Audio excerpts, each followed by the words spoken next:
Welcome to Speech Day 2023. I'll speak first. I'll try not to speak too long today, but thank you for making the effort. I'm sorry about some of the traffic on the way to the roads coming. I understand there's an accident in Venables, but the sun is shining, so I'm sure we're all ready for a really good day today. So I shall begin. Mr. Chairman, guest speaker, ladies and gentlemen, welcome to Speech Day 2023. Now, nearly the end of 10 years of headship, I remember being nervous this time, more or less 10 years ago. I must confess, I'm still a bit nervous today, but also very excited about what we have achieved and what we hope to achieve over the next 12 months. Bob Hope, the famous funny comedian, some of you will remember, entertainer, once said the best advice he had for performing a speech was from his old aunt. He told him wisely, whatever you do not try to be too charming, do not try to be too witty or too intellectual, just be yourself. So that's me today. Reviewing the last year, our public examination results were most impressive, with our best ever GCSE, A-level and BTEC results in Seaford's history, and the highest percentage of leavers attending the top Russell Group universities. Over the past 10 years or so, my major focus has always been to strengthen our strengths of all that we do in the classroom, as I proudly call it, academic Seaford. This will always be our first priority. Our recent ISI inspection, where we as a school get scrutinised in all that we do, both inside and outside the classroom, by a large team of external and independent inspectors, was simply sensational. Indeed, we can all be very proud of this inspection report, which clearly marks us as one of the leading schools in this area and beyond, both our prep and senior school, of course. Seaford, as our inspection team agreed, is a very dynamic place where students achieve personal bests, not a talking shop where people sit around and debate their next action for long. Benjamin Franklin once said, well done is always far better than well said, and I certainly never feel that Seafordians, past or present, are slow to act upon what they see as their goals.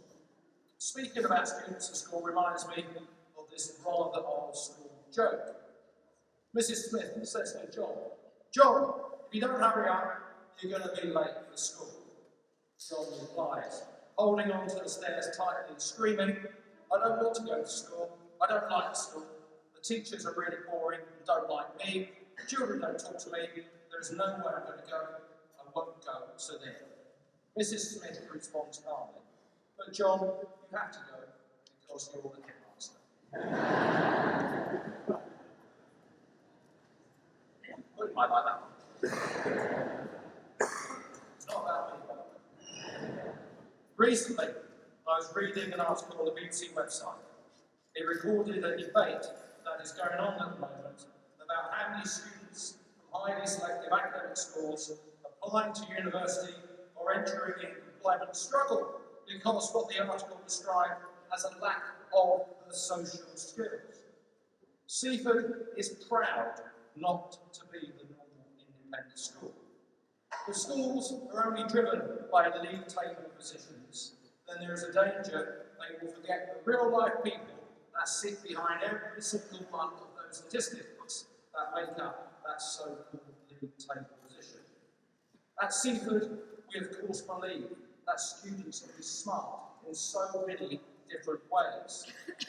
With the introduction of AI, artificial intelligence, as we all know, there will of course be many new exciting opportunities ahead. However, AI will not replace those vital social skills. We all need to teach our students to be strong and to cope with disappointment. Resilience is a word we often use. We need to teach them how to cope when they work at home on also the social skills to win at the workplace. All our children will need a little bit of grit, because we all feel the pressure from time to time, don't we? For example, butterflies in our tummies before a big match, or the first night of a drama play, or public examinations, or even taking a microphone at Seaford Stop for the first time next week. Pressure can come to us, of course, in various ways. With Wimbledon starting next week, I thought I would mention the famous tennis legend Billie Jean King, with an amazing portfolio of a mere 39 Grand Slam titles. Billie Jean King coined the famous phrase by saying, "Pressure is a privilege." Indeed, she was always expected to win. The weight of expectation might have unsettled Billie Jean, but not this great tennis player. She always insisted pressure was her privilege, and she rose to meet it. Billie Jean King remembers thinking about the phrase on centre court at Wimbledon, realising she had been dreaming about this moment and feeling a lot of pressure. Even then, she could appreciate how incredible it was to be standing there by saying, most of the time, if you really think about it, pressure is usually a privilege because it brings opportunity. Needless to say, our huge focus on proactive pastoral care will always be at the heart of our ethos, enabling our students to cope with the various pressures they may face by creating that all-important positive mindset, meaning that such challenges could well be that opportunity or even a privilege, just like the great champion, Billie Jean King. As always, at this time of year, we have to say goodbye to a number of highly valued staff, who you would have seen proudly displayed on the screen behind me whilst you were waiting to see this start. And they're here right in front of you now, the lecture to see.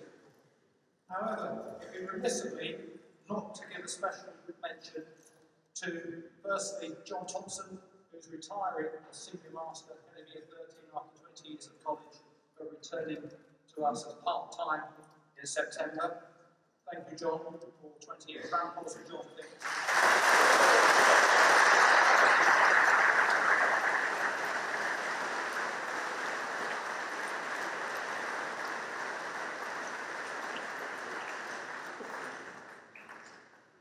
Diana Strange has been at the college since 2005.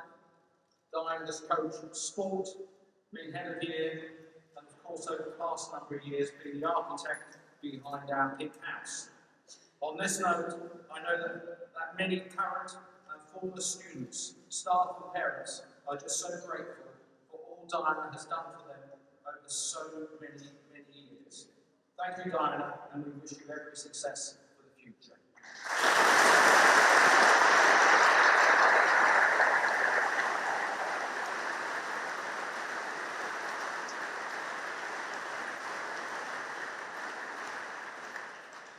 Now, back in 1983, on this exact day, 40 years ago, there was a heat wave of 33 degrees, and wheel clamps for illegal parking were first used, whilst in the charts, Bonnie Tyler was absolutely belting out that massive number on hit, Total Eclipse of the Heart. You know the one? Turn around, right.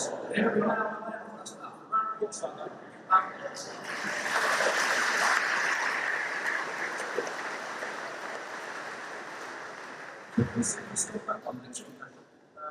However, most importantly, 40 years ago, there's a very young Mr. Tim Gregory who was just joining the Seaford community. Tim has been housemaster, head of sixth form, head of politics, head of cricket, and not many people know this, head of the Royal Air Force section of the 6CF contingent, and an integral part of our pink house and safeguarding team. My sincere thanks to Tim for all his immense contribution to the college.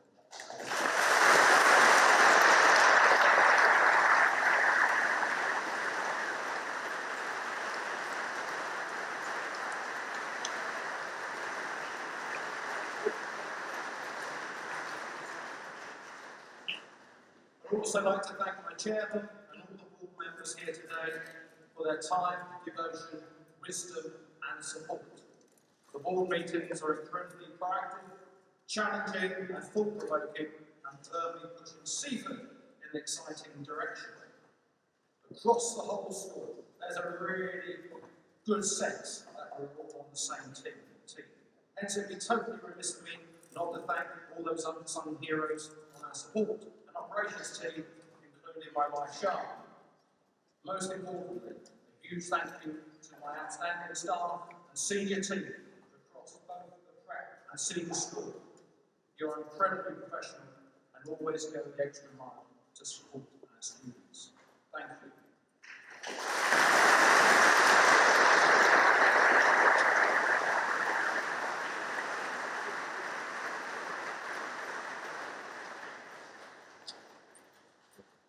Over the next couple of weeks, we shall say goodbye again to our leaves in Year 11, as well as our fantastic Year 13 and 6 students who have simply led from the front this year.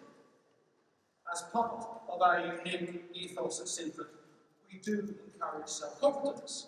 Indeed, the Admiral Jim Lovell, commander of Commodore 13, made the following observation. There are 3 types of people in this world. People that make things happen, people that watch things happen, and people that just wonder what happened. So to our leaders, please do remember this message and make things happen. We wish you good luck in all that you do at Seaford.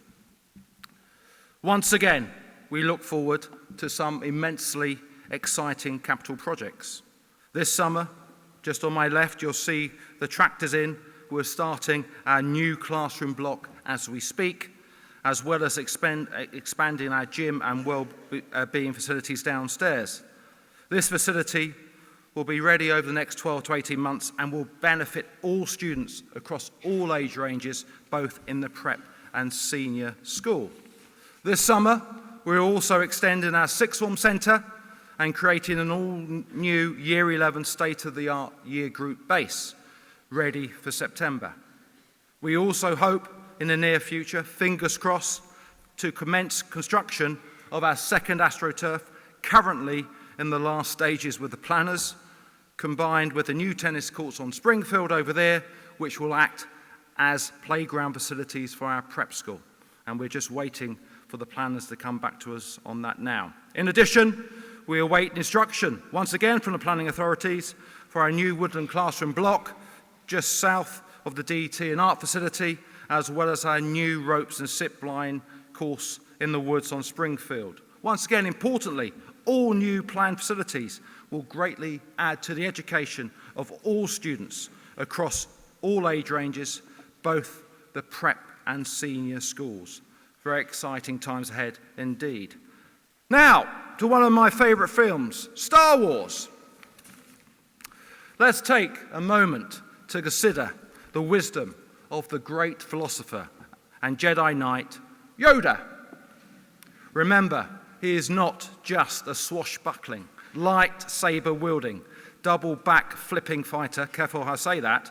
He is a teacher of young and aspiring Jedis, a teacher almost as wise and profound as your very own Seaford teachers.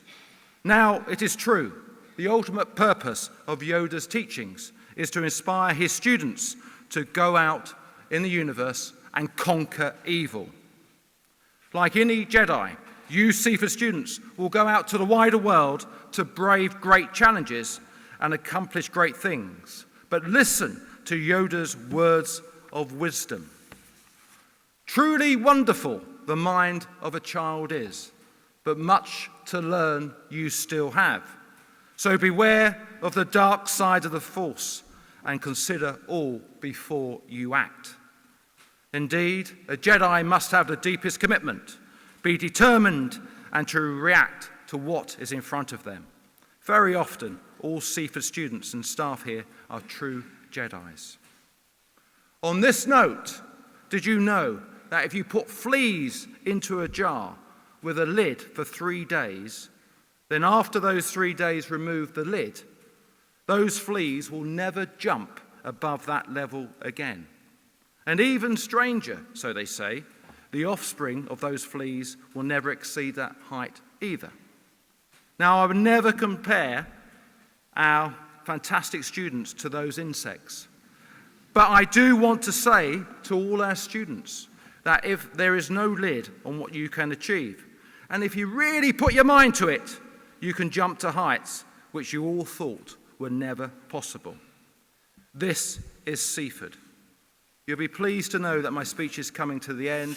The sweepstake on the timers can start looking how much I've got to go. I remain so proud to be headmaster of Seaford. It's a special place full of vibrancy and happy students, full of smiles. Charlie Chaplin once said, "A day without laughter and smiles is a day wasted."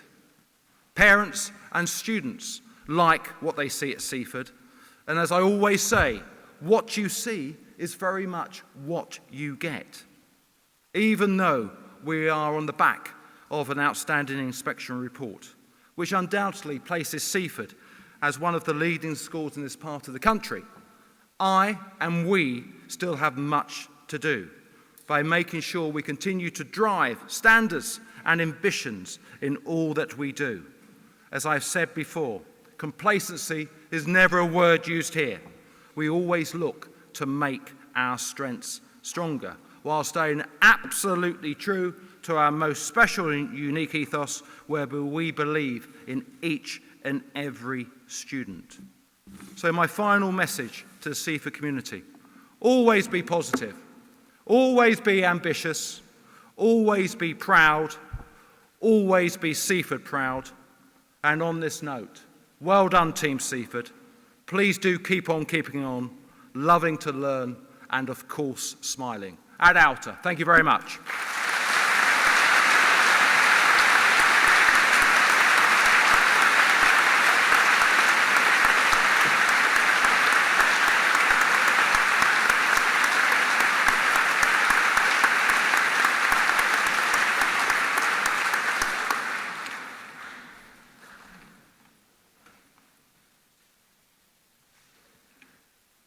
Even on my first day in Year 4, I knew sports would be a key part of my life here.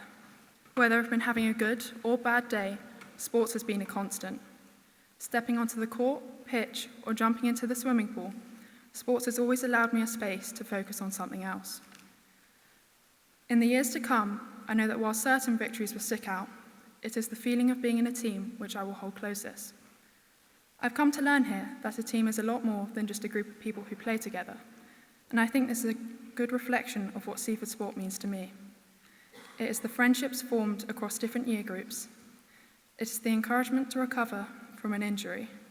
It is the nicknames which only mean something to us. It is the celebration following a win and the resilience following a loss. Seaford sport is a lot more than what happens during a match. Jumping to this year, Seaford girls have had another great year of sports, with senior students representing the college every Saturday and all Wilberforce students involved in fixtures during the week. Winter term saw hockey as the main sport.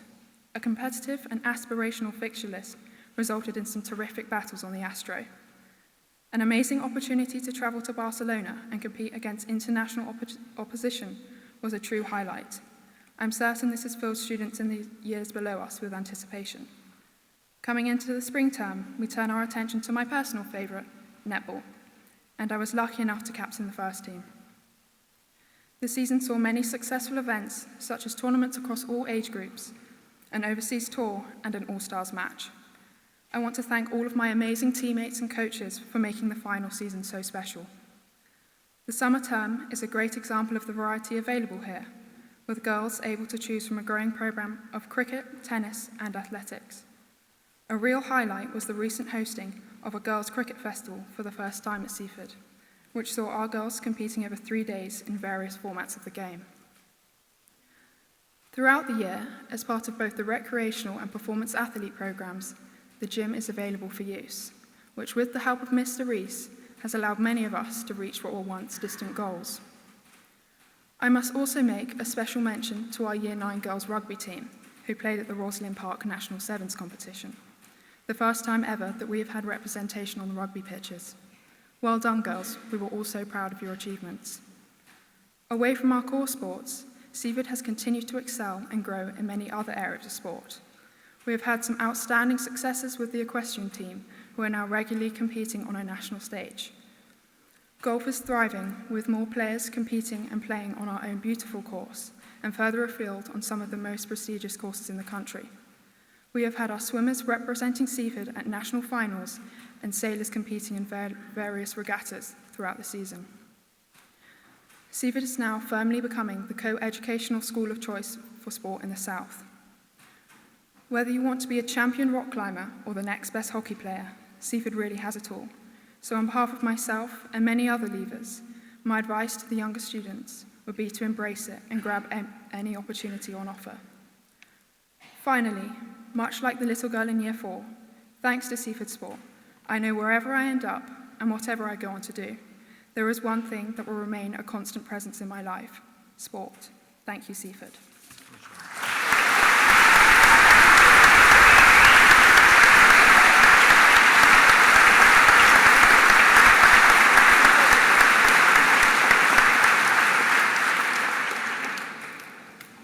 Hi everyone.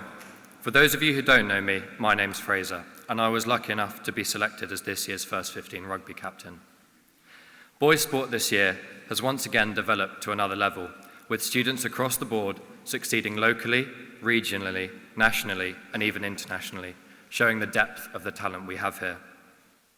This is made possible by the structure and support of the experienced games staff, which has ultimately provided an increase in participation in matches throughout the school, with every prep school student competing on Wednesdays and Thursdays, along with more than 300 senior pupils competing on Saturdays. There have also been various externally led masterclasses from the likes of Alex Danson and Nick Easter, along with some ex-pupils and senior sixth formers, which add another layer of excitement and experience into the sporting programme. Boys have competed in all 3 terms with incredible effort, energy, and enthusiasm. Term 1 saw the boys take to the rugby pitches for the most challenging block of fixtures the college has ever seen. We should never be afraid of challenge, and the boys across all age groups conducted themselves brilliantly every week. Throughout the second term, where the senior rugby squads were playing 7s and 10s, the rest of the years were enjoying an impressive hockey season, which also saw an unforgettable tour to Barcelona. It was a real eye-opener to see the level of hockey being played. Our summer term has been quite amazing, with opportunities to play cricket, tennis, and athletics on our glorious campus.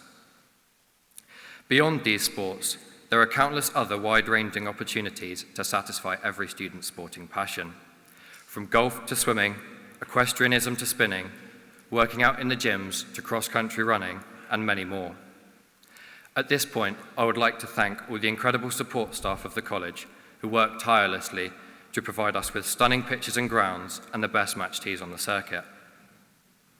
New technology, such as video cameras, now allow for recording of competitive gameplay and training sessions, increasing the professionalism of the programme and granting access to analysis sessions, which allow the individual to develop themselves at their own pace. The success of Seaford Sport over the past few years has paved the way for an even more successful future, with fixtures against the likes of Millfield, Wellington, and even some international teams next year. Having been here for the past 5 years, I have seen how far sport at Seaford has progressed in such a short time, and it has developed me both as a sportsman and as an individual. I'm a very competitive person, and as such, want to always be the best at what I do. Imagine my disappointment when I find out I'm not. Midway through the season in Year 12, I was dropped from the Harlequins squad. It was all I could think about, and so I set my sights on being reselected in Year 13. I wasn't. And yet, despite this failure, it is not the first thing I remember when I think about that season or any of my rugby at Seaford. It is the laughter, the joy of a hard game won with your teammates, and the bitter sting of disappointment after losing a game that has just slipped through your fingers. It is the tears of goodbye at Sedbergh, the weight of emotion so heavy that it has to be shared, but knowing that your teammates are always there to help you carry it. These are memories and emotions that I will always remember. This is what sport at Seaford means to me. It is not a list of fixtures won or lost. It is a part of who you are, and it is what makes this community so special. As always, ad alta. Thank you.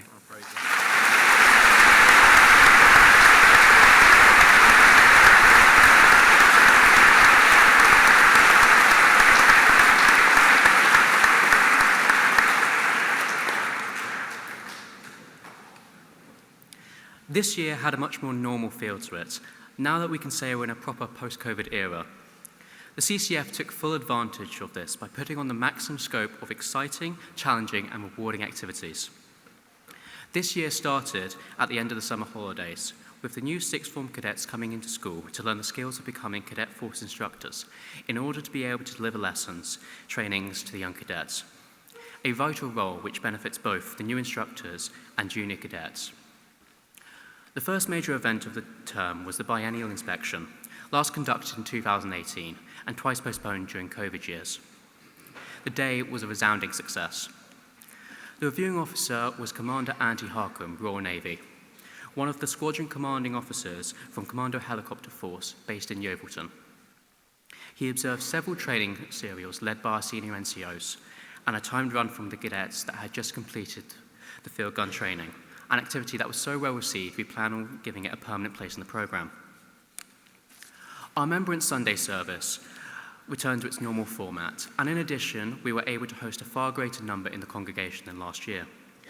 Our Guard of Honour returned and put on a great show, and Major Plewis delivered an informative and memorable address. Our Wednesday CCF sessions consisted of the usual flurry of activities: seamanship training, fieldcraft, and principles of flight being the staple subjects for each section. Also included were the leadership tasks, adventurous training activities, and, new this year, marksmanship training with our new air rifles. Our Year 9 cadets were put through their paces, learning basic fieldcraft skills during their two-day boot camp, which included drill and turnout, as well as laser quest and paintball close-quarter battle exercise. We were also able to get back to our full programme of field days. The Royal Navy included a day on the River Wey in Guildford, conducting powerboat training, a visit to the Royal Navy's Damage Repair Instructional Unit and Firefighting School, and a day sailing in the Solent. The Army had a trip to the High Ropes course, a full day of section attacks, and a fieldcraft exercise. The RAF had their usual round of air experience flights, where they get to fly small two-seater aircraft with an RAF pilot from RAF Boscombe Down. They also experienced the welcome return of the long-awaited gliding experience days. And finally, a great day at RAF Odeum, seeing the amazing Chinook heavy lift tactical helicopter. This visit also included a visit to the armory to see the many and varied weapons stored there. The final highlight of the year will be our Army Section summer camp during the summer holidays. We'll be hosted for a day by the Royal Engineers in Gibraltar Barracks, followed by a couple of days of survival skills and finishing with a tactical exercise. The social highlight of the year was the regimental dinner. We were honoured to have Commander Harcombe back to Seaford, having been our reviewing officer for biennial inspection. His inspirational final address was very appropriate and interesting. All in all, an evening that will be well remembered.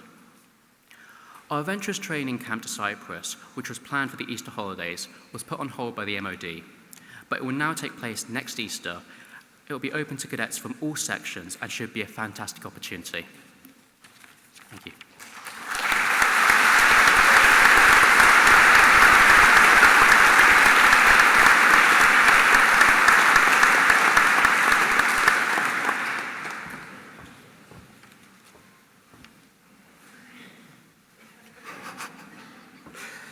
Ladies and gentlemen, today I stand here before you to celebrate the wonderful and diverse outdoor education programme we have here at Seaford. Throughout the year, all students have been fortunate enough to have the opportunity to engage in a wide range of experiences with the intention of shaping characters and enriching lives. Our Saturday activities, including bushcraft, climbing, shotgun, orienteering, archery, and air rifle shooting, to name a few, have become the backbone of the outdoor programme. These activities provide our students with the opportunity to develop their skills and explore new interests.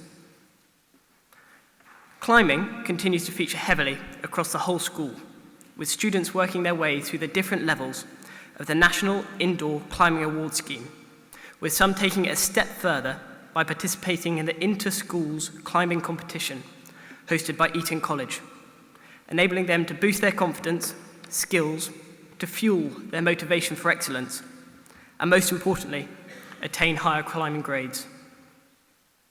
Scuba diving, with Sunken Dreams, was available again this year within the outdoor programme.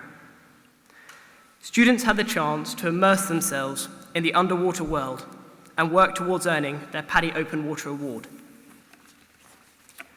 Looking ahead, we intend to consolidate both diving and climbing skills, with students attending their first diving residential and the Portland Traditional Climbing Experience in the next academic year, where students will once again have the opportunity to scale the colossal sandstone cliffs and be rewarded by breathtaking views.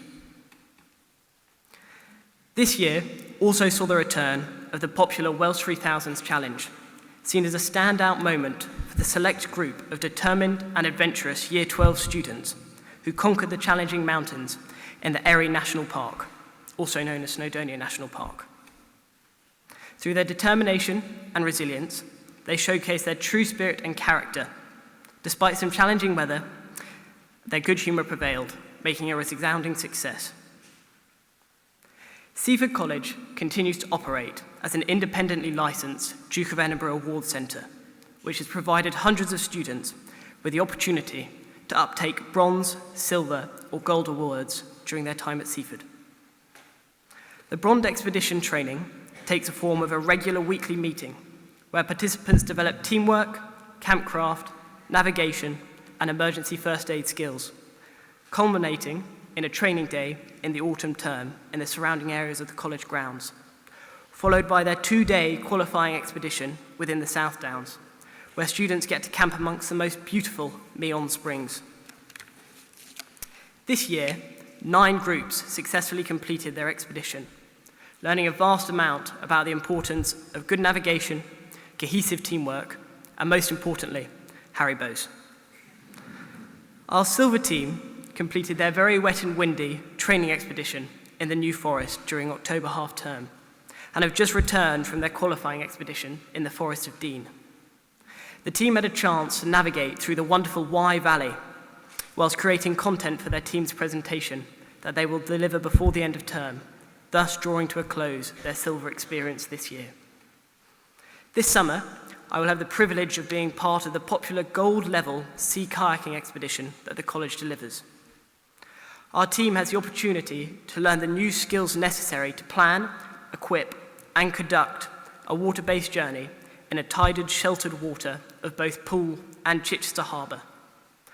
The team are very excited by the prospect of not having to carry 60-kilogram rucksacks on our backs and having no blisters on our feet. However, I'm sure through the expedition, we shall face some waterborne challenges. I'm immensely grateful to have such a fantastic opportunity to participate in this programme and hope to attain my gold award before I leave school next year. Thank you so much to all the members of staff who give their time to support the Duke of Edinburgh scheme in any way. Today, as we reflect on the accomplishments and experiences gained through outdoor education and the Duke of Edinburgh Award scheme at Seaford, we are reminded of the profound impact it has on our students' personal growth. These ventures have helped to nurture important life skills and lifelong friendships, and have instilled a deep love and respect for nature. Thank you for listening.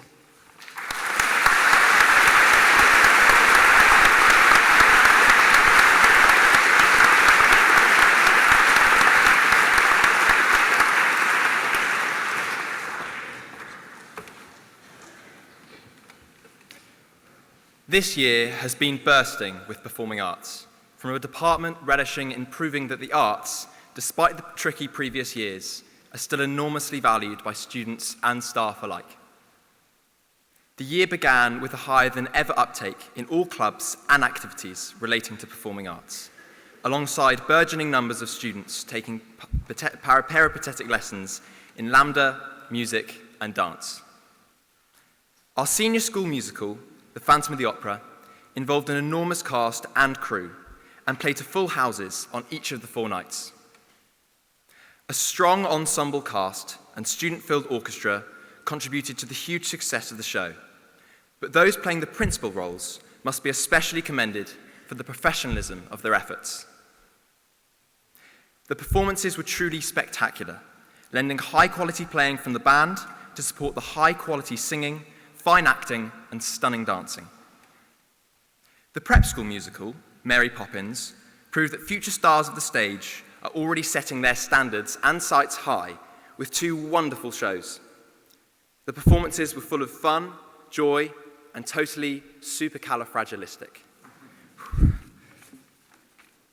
Lambda, music, and dance exams, taken in a variety of disciplines and on a myriad of instruments, have reaped endlessly high standards throughout the grades this year. We also supported auditions and applications to further education in most of the arts and will follow the successes of this year's alumni with great joy as they wend their way into careers both on stage, on screen, and behind the scenes. We're also thrilled to have continued to host auditions for the National Youth Theatre and delighted that 3 students were successful in obtaining places.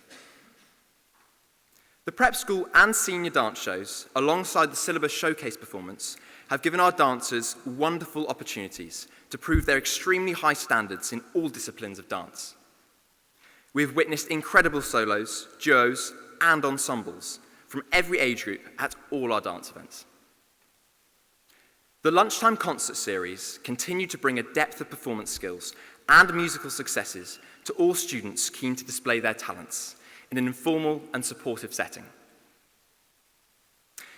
Tea and Tunes and Dance, Drama and Donuts has had the same effect for our younger cohorts, an opportunity to show the excellent work they are doing during their peripatetic lessons. Other concerts have included performing for the Macmillan Bereavement Service, raising money and awareness for Foresight, a charity for the visually impaired, alongside our autumn concert, scholars events, ensemble concerts, map dance workshops, string workshops, open orchestral rehearsals, Waterbear music tech lectures, the prep school nativity, Christmas crackers concert, and the house music song prizes. The performing arts trip to New York was a glorious venture to the Big Apple and played a large part in the knitting together of so many still flourishing friendships across the different year groups. The students enjoyed a Broadway show, visiting the Museum of Moving Images, walking the Brooklyn Bridge to Dumbo, the Creative Arts area, ice skating in Central Park, riding to the top of the Rockefeller Center, and a theatre workshop. Find Me was the senior school play, and it brought into life a sometimes harrowing tale in the most extraordinary and beautiful way. Performances were full of commitment, pathos, and brought to light some extraordinarily talented dramatists. The middle school play will be a fun romp into fairy tale land to see what could happen if traditional fairy tales were turned on their heads, and much joy has ensued as our students prepare to perform this as part of their Community Action Day next week. We hosted a vocal masterclass and welcomed Old Seafordian James Cleverton to impart his knowledge and wisdom to our music scholars, whilst regaling them with wonderful tales of his fond memories and time here at Seaford. I'm sure our annual rock concert, Seaford Stock, is firmly fixed in your diary for next Wednesday evening, and I hope fizz, fun, and pop are being planned in both the picnics and on the dance floor. This year, we felt a collective sigh of relief as our wonderful performing arts department has excelled in both its output and standards, and I urge any student here who has not yet involved themselves to do so in the new school year. Perhaps take up an instrument, join a dance club, or audition for a play. I can truly and safely say that your life at Seaford will be greatly enhanced, not only with new skills, but with another facet of school life, which brings so much joy to so many of us. Perhaps you might like to partake in next year's musical, which I'm delighted to say will be West Side Story. So, to close, I'd like to personally thank every student and member of staff who's been involved in making performing arts at Seaford this year so special, and I look forward to seeing what next year brings. Thank you so much for your continued support. And as my time here draws to a close, I can truly say I'm confident that performing arts at Seaford will continue to grow and flourish in an amazing way. God bless.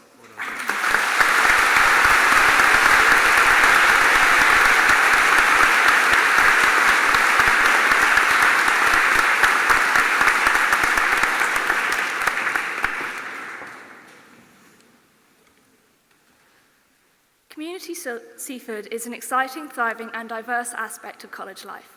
We raise money and awareness for charities and causes locally, nationally and internationally to ensure our students broaden their understanding of the world around them and to recognise their social responsibility. As chairperson of the Charity Council, I've had many opportunities to help plan and support activities across the whole school. From a fundraising perspective, we have raised over £25,000 this year. Cake sales are a huge success across the whole school.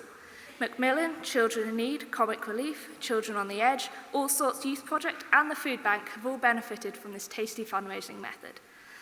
Home clothes days are also well supported with our new modern methods of payment. Card machine and QR code donations have increased. Thank you.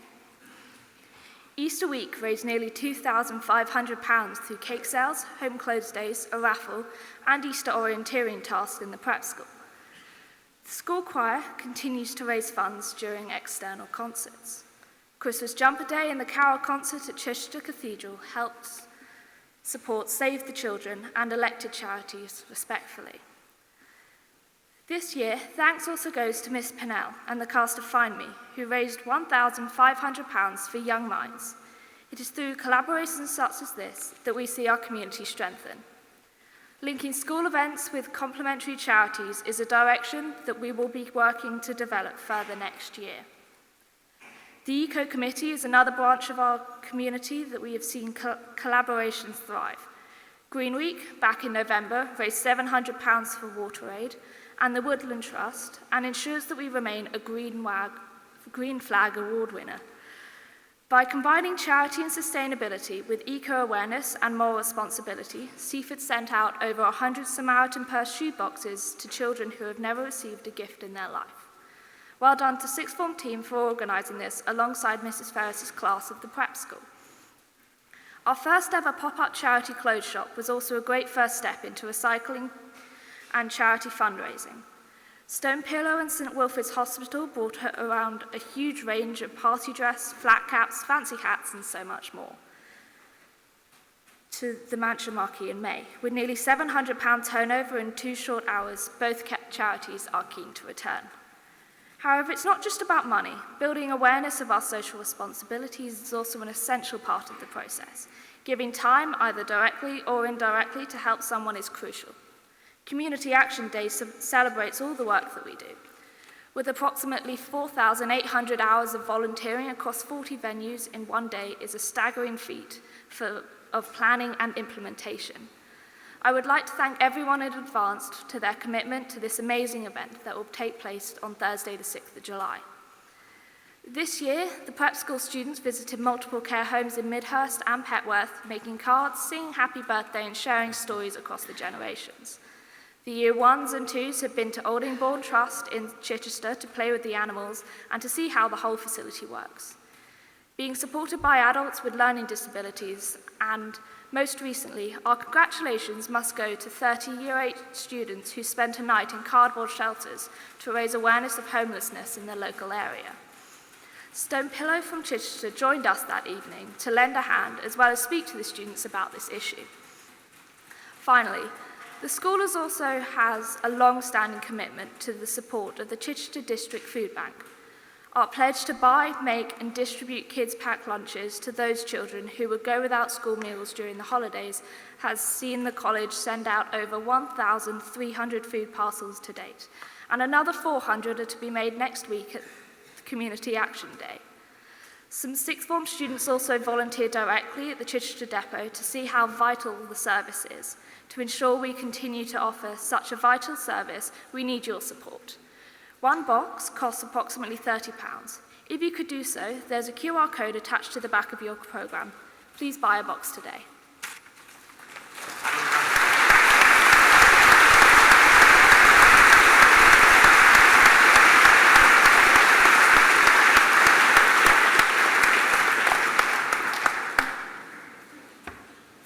some amazing speeches there from very young people. Now you have a slightly older person who's going to try his best as well. Good morning to you all. As Chairman of the Board of Governors, I would like to extend a very warm welcome to our honoured guest, Alastair Petrie. I've been attending speech days since 1997. This is the first one where an actor has been our guest speaker, which fits so well with the college's substantial curriculum. Seaford is not just about classroom education and exam results. We aim to provide more than that. It is the extracurricular range and out-of-classroom activities that add to the more rounded education and make our students more world-ready. My speech today involves thank yous, congratulations, and a short, and I mean short, story. Firstly, I'd like to express my thanks and those of my board to all the teaching staff and the staff involved in the pastoral, domestic, and estate aspects.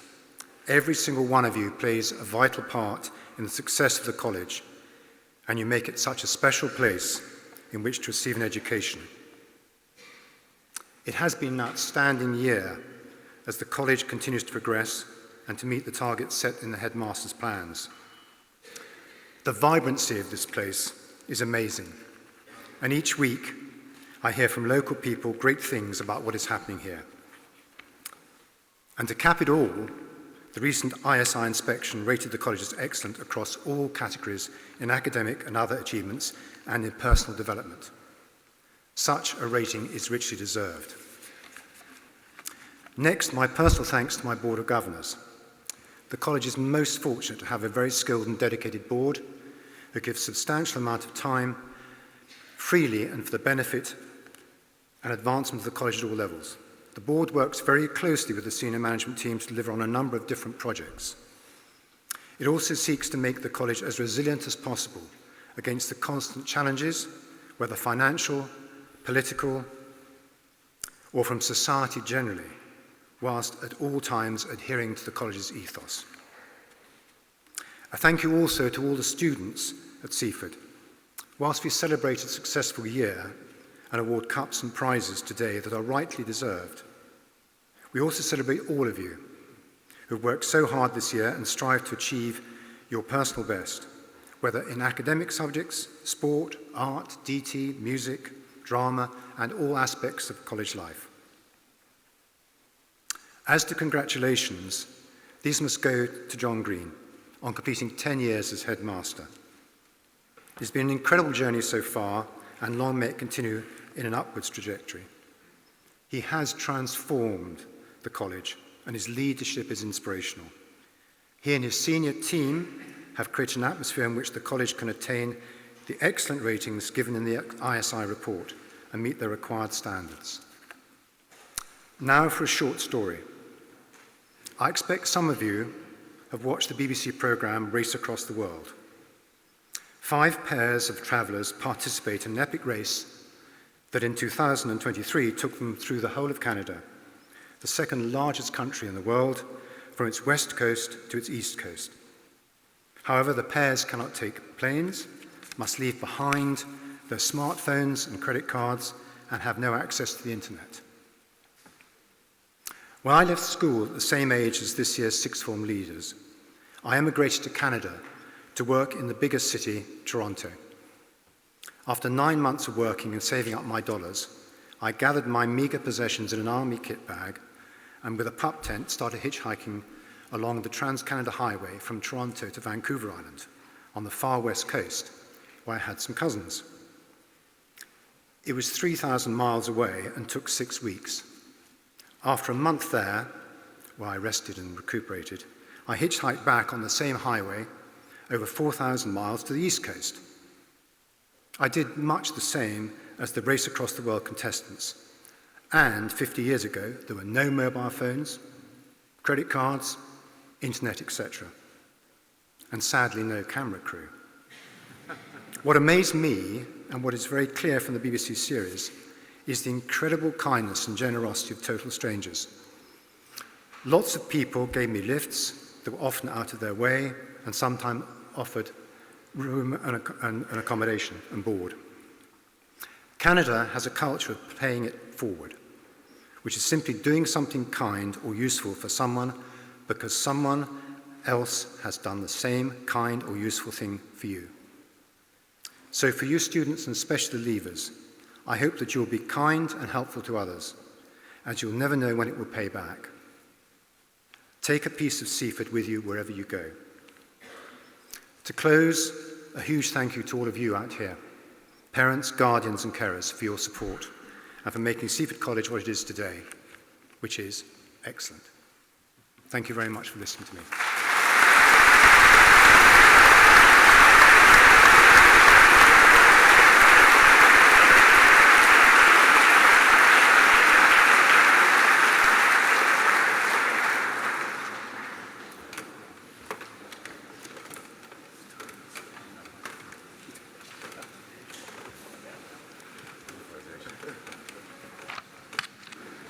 It is my pleasure to announce the Prep School prize winners for 2023.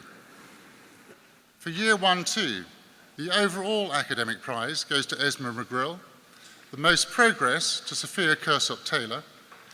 For Year 3, the overall academic prize goes to Thomas Dougal, and the most progress goes to Coco De Grucci.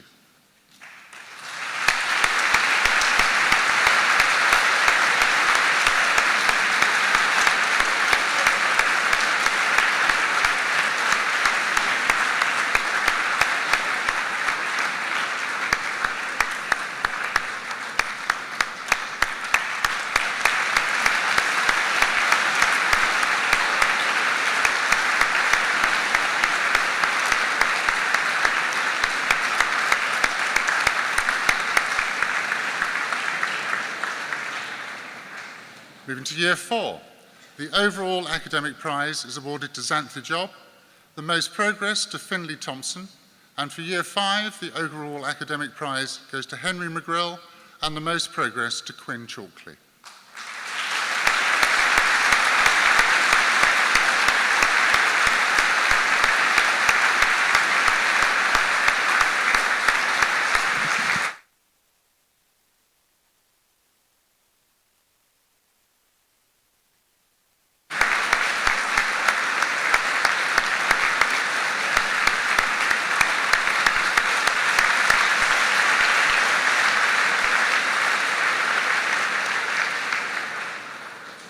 The Year 3 and 4 Sporting Girl Award goes to Taylor McMurray, the Sporting Boy to Hadley Crowther.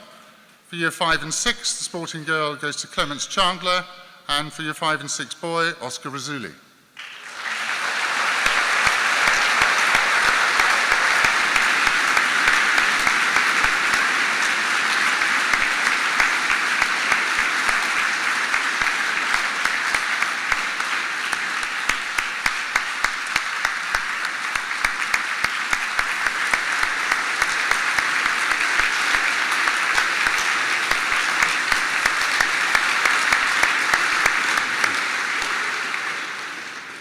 Year 6 academic prizes. The Art and Design Award goes to Clara Staniforth, Computer Science to Finn Eales, Dance to Carmen Caprice, and Design Technology to George Wickens.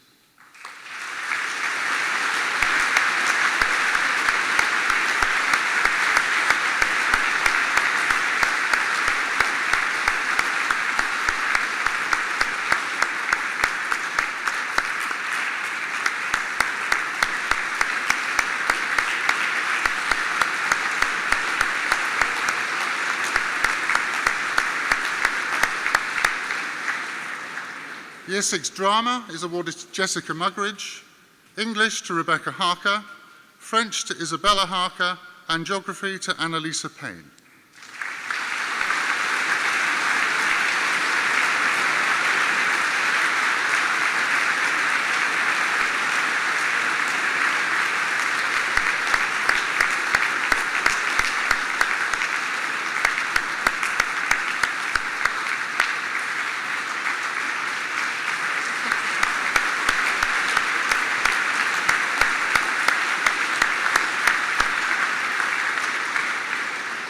The History Prize is awarded to Lula Tuppin, Mathematics to Oliver Wickens, Music to Louis Blenkinsop, and Physical Education to Holly Broughton.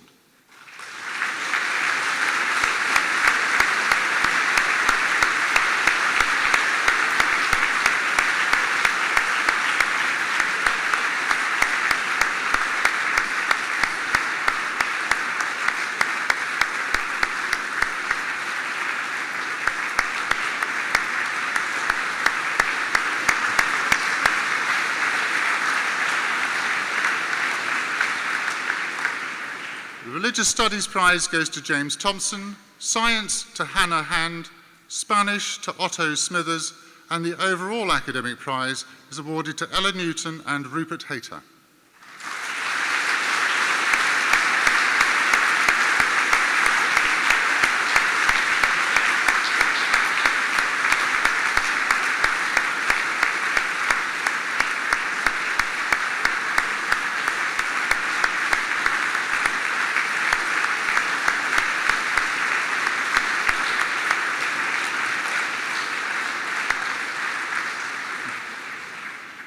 Year 7 prizes. Art and Design is awarded to Florrie Greenfield, Computing to Alessandro Wally, Dance to Jessica Taylor, and Design Technology to Dottie Salmon.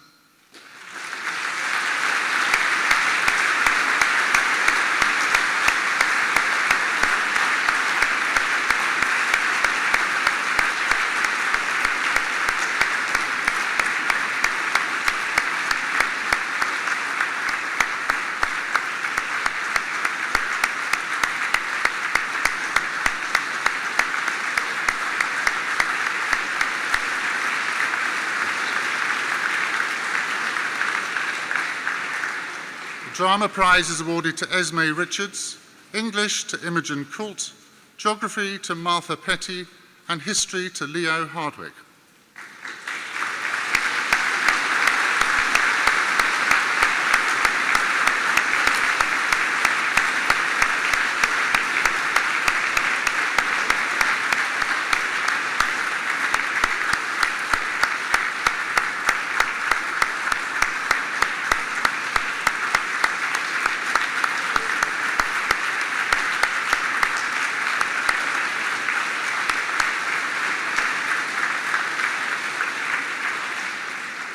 Mathematics prize goes to George Reed, Music prize to Honor Gibb, Physical Education to Leo Walters, and the Religious Studies, Andrew Hardman.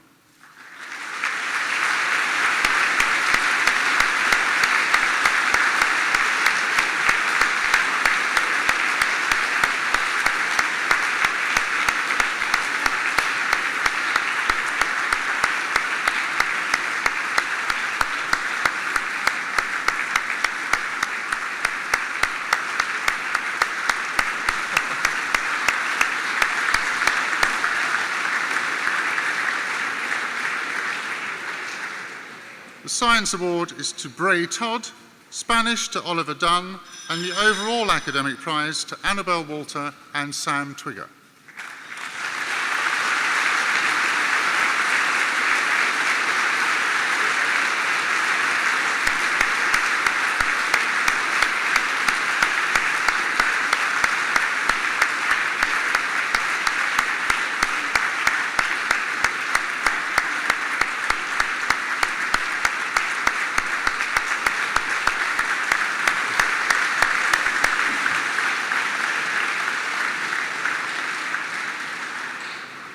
Year 8 academic prizes. Art and Design is Violet Clements, Computer Science, William Whitaker, Dance, Honor Eames, and Design Technology, Daniel Staniforth.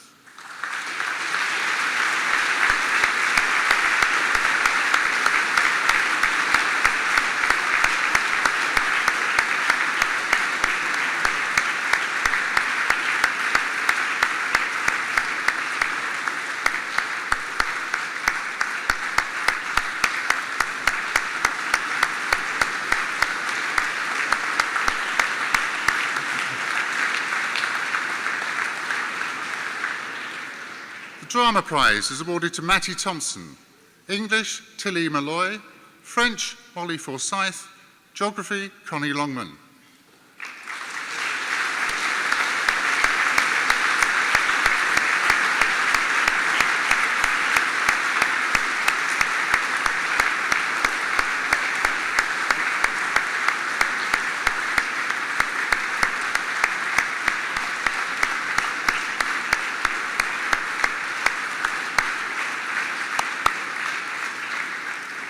The History Prize is awarded to Harriet Summers, Mathematics to Hector Williams, Music to Freddie Hawkins, and Physical Education to Sophia Bester.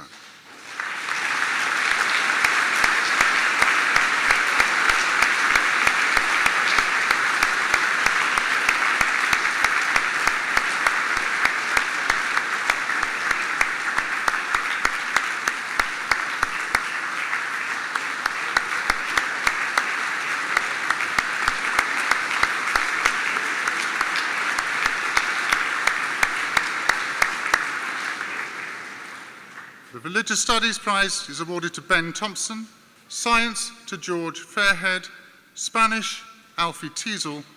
Overall Academic Prize goes to Coco Smithers and Ty Baum, and the Junior Sports Prize for girls in Year 7 and 8 is awarded to Poppy Stace.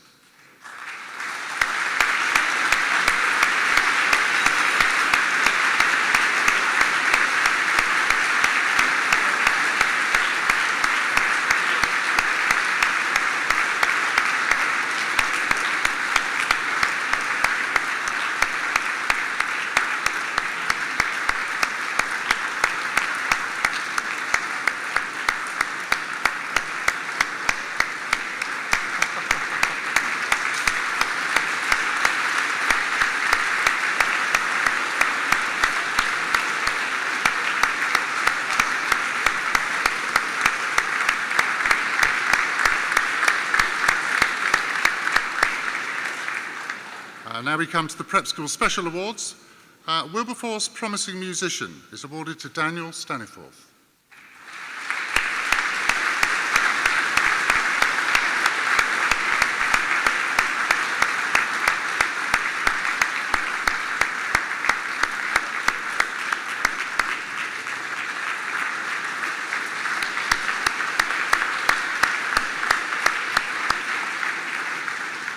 The Prep School Drama Cup goes to Bronwyn Holden.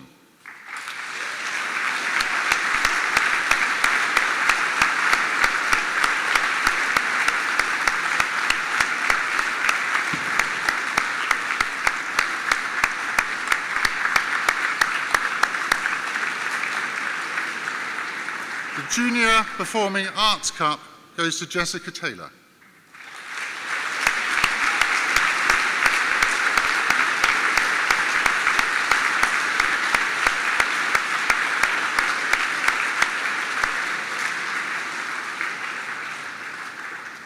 And the Jocelyn Johnson Award is awarded to Holly Callender.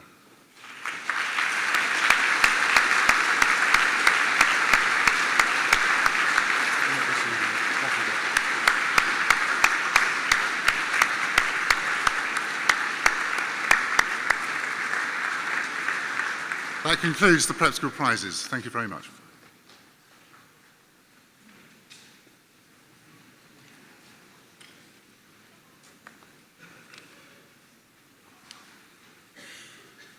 It is my pleasure to announce the prize winners in the senior school.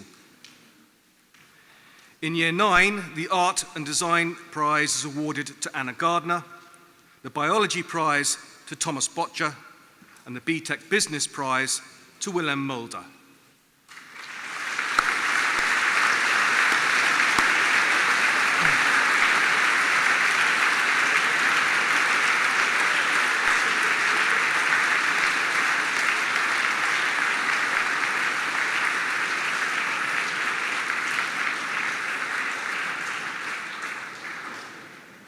The Chemistry Prize is awarded to Phoebe Garrard, the Computer Science Prize to Otis Wibbo, who is also awarded the Physics Prize, and the Dance Prize to Chloe Fitzhardinge.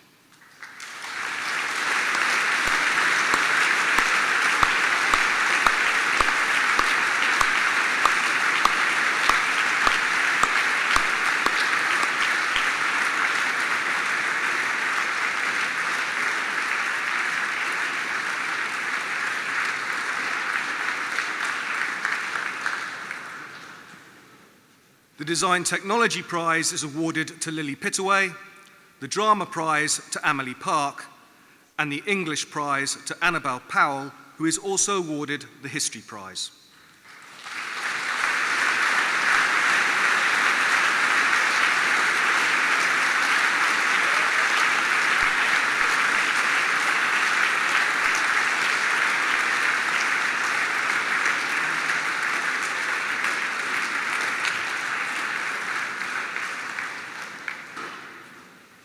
The Fine Art Prize is awarded to Sophie Shepherd, who is also awarded the ICT Prize, the French Prize to Eloise Kirkton, and the Geography Prize to Jay Christensen.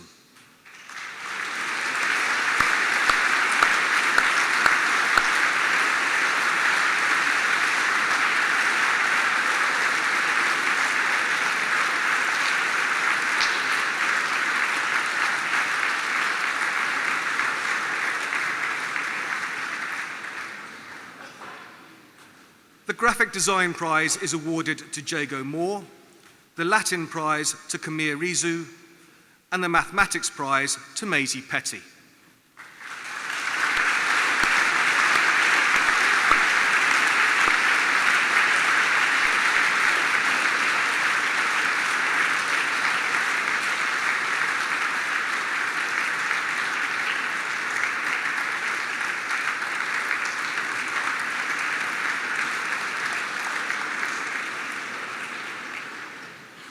The Music Prize is awarded to Sonny Tuppin, the Physical Education Prize to Izzy Pauling, and the Religious Studies Prize to Eva Remarino.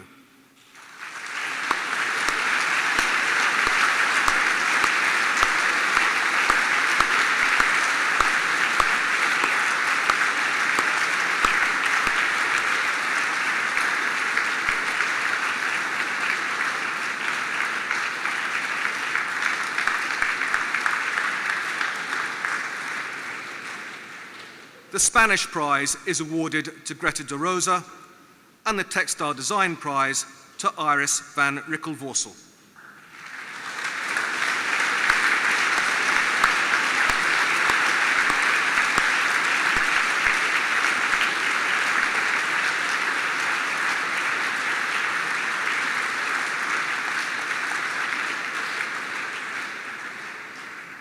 And the overall academic prizes for Year 9 for a nomination in a number of subjects are awarded to Georgia Young and Nico Kamei.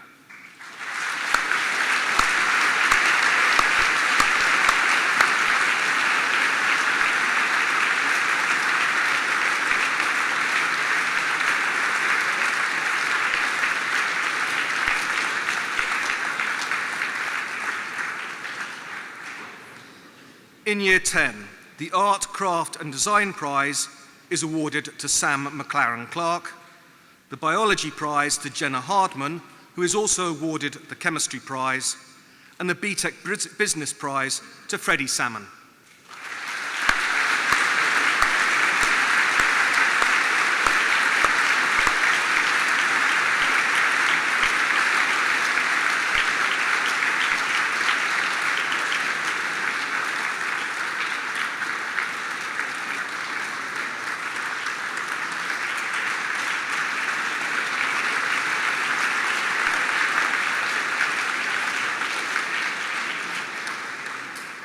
The Computer Science Prize is awarded to Oliver Mullahy, the Dance Prize to Lucy Pittman, and the Design Technology Prize to Ollie Christensen, who is also awarded the Physics Prize.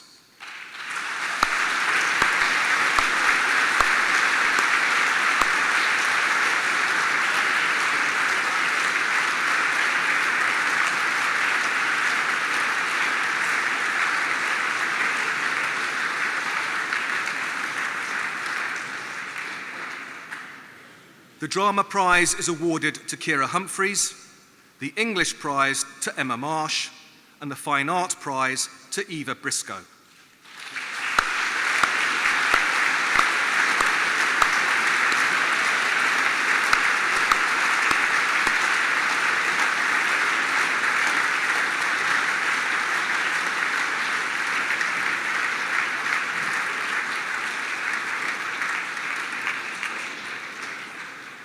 The Food Preparation and Nutrition Prize is awarded to Lottie Curling, the French Prize to Seth Oglethorpe, who is also awarded the History Prize, and the Geography Prize to Jimmy Wilson.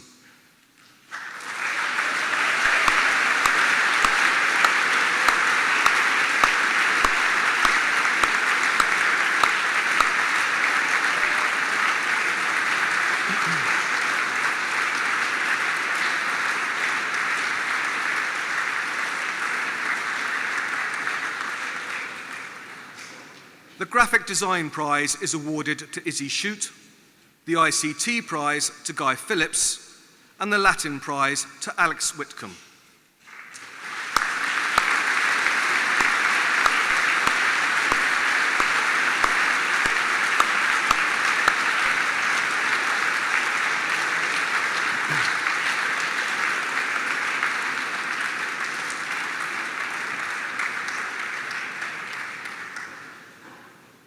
The Mathematics Prize is awarded to Charlie Ladd, the Music Prize to Hadley Holden, and the Physical Education Prize to Josh Andrews, who is also awarded the Spanish Prize.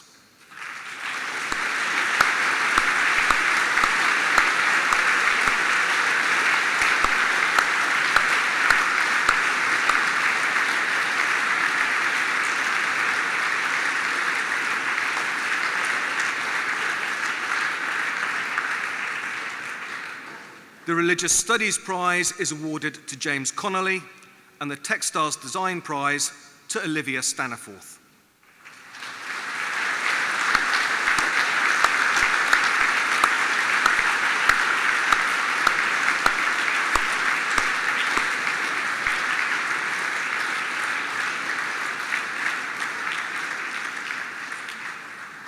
And the Year 10 overall academic prizes for nomination in a number of subjects are awarded to Scarlett Smithers and Kieran Rutherford.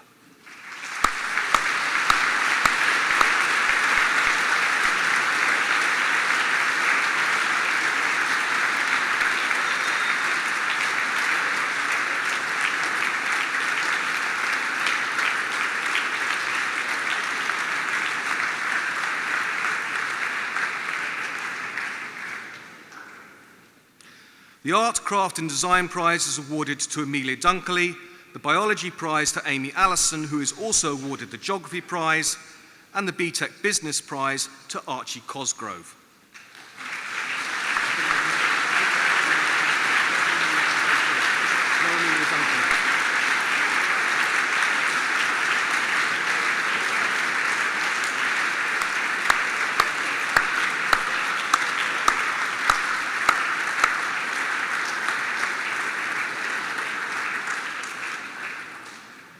The Chemistry Prize is awarded to Oscar de Lacy, who is also awarded the Physics Prize, the Computer Science Prize to Morgan Blake, and the Dance Prize to Louisa Young, who is also awarded the Music Prize.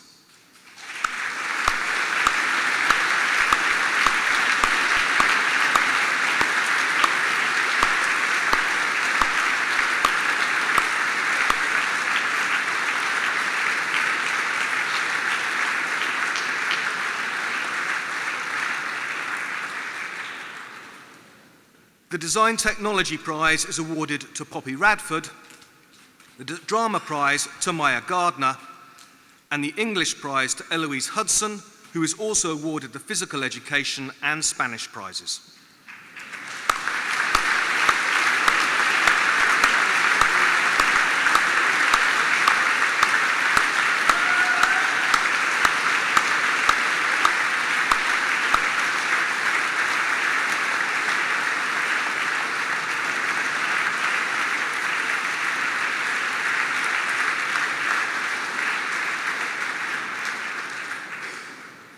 The Fine Art Prize is awarded to Clemmy Farrant, the Food Preparation and Nutrition Prize to Clemmy Hogg, and the French Prize to Amélie Wright.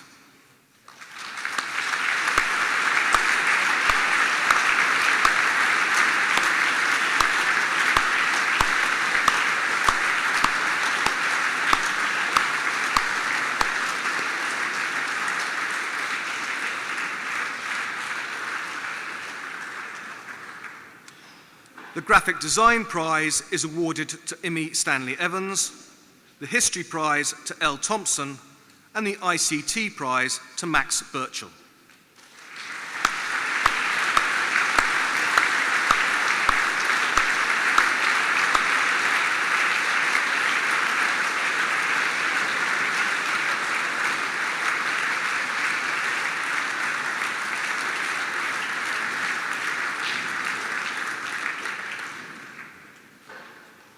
The Latin Prize is awarded to Daisy Thurley, and the Textiles Design Prize to Polly Summers.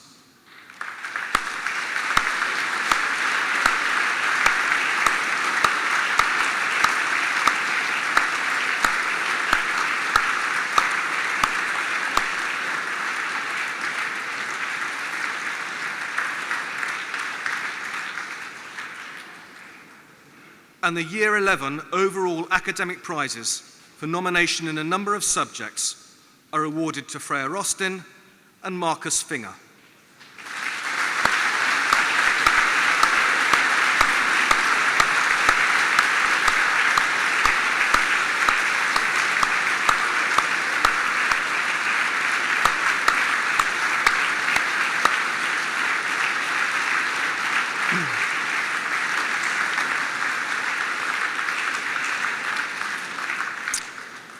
In Year 12, the Art, Craft and Design Prize is awarded to Tilly Webster, the Biology Prize to Rose Hancock, and the BTEC Business Prize to Ben Blair.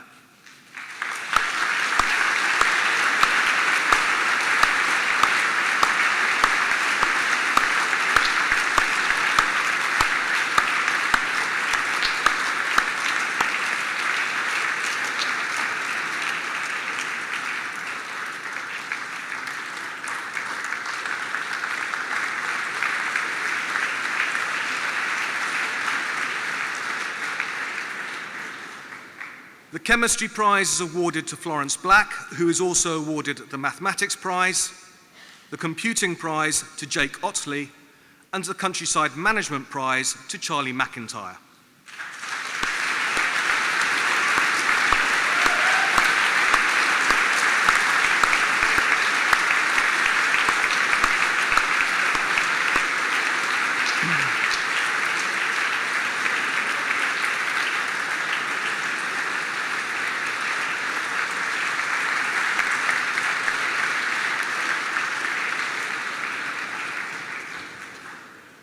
The Design Technology Prize is awarded to Jack English, the Drama Prize to Rory Toms, and the Economics Prize to Tilly Cook.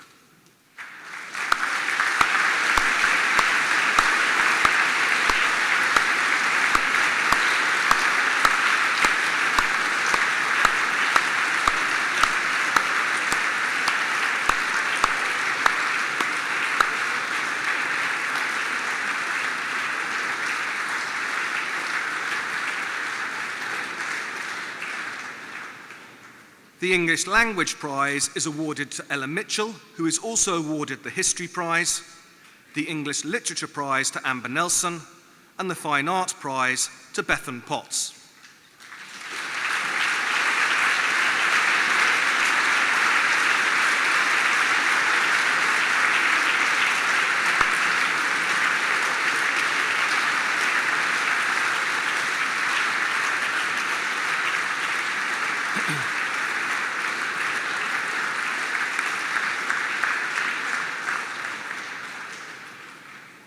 The French Prize is awarded to Hamish Williams, the Geography Prize to Lily Eitel, and the Media Prize to Ella Jackson.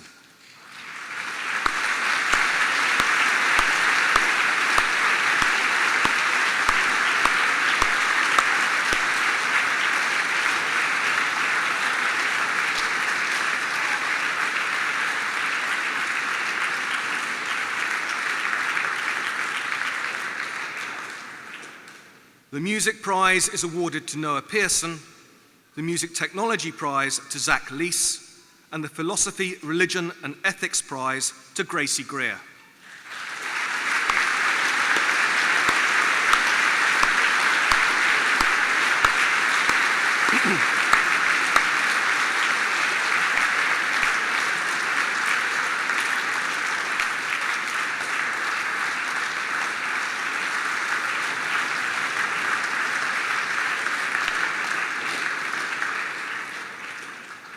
The Photography Prize is awarded to Liv Goddickson, the Physics Prize to Sebastian Vicari, and the Politics Prize to Lily Murdoch.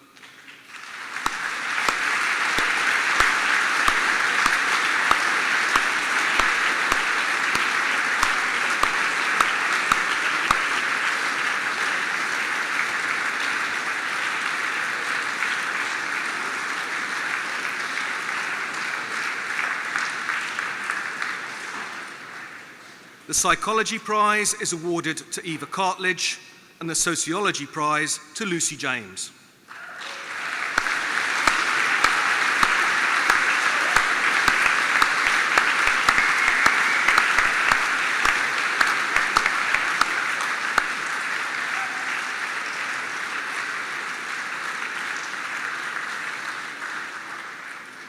The Sport BTEC Prize is awarded to Freddie Eichhorn, who is also awarded the Travel and Tourism Prize, and the Textile Design Prize to Olivia Thorne.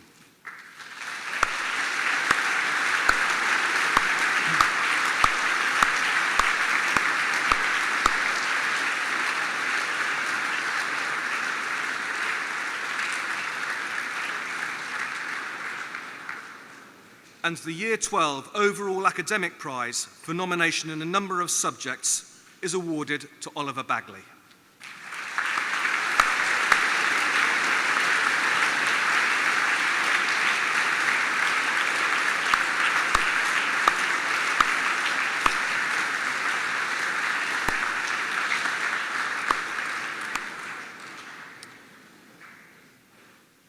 In Year 13, the 3D Design Prize is awarded to Calder Baxter, the Art, Craft and Design Prize to Bella Crandon, and the Biology Prize to Phoebe Foden.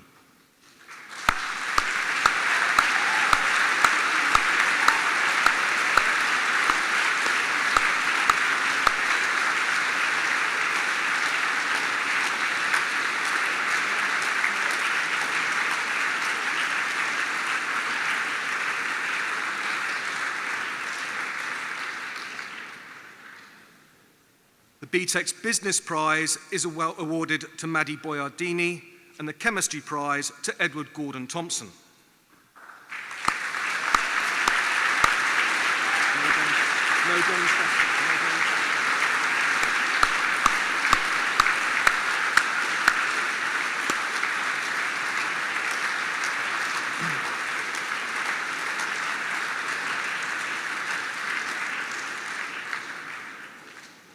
The Countryside Management Prize is awarded to Isabel Bramsden, the Design Technology Prize to Harry Payne, and the Drama Prize to Helena Mitchinson.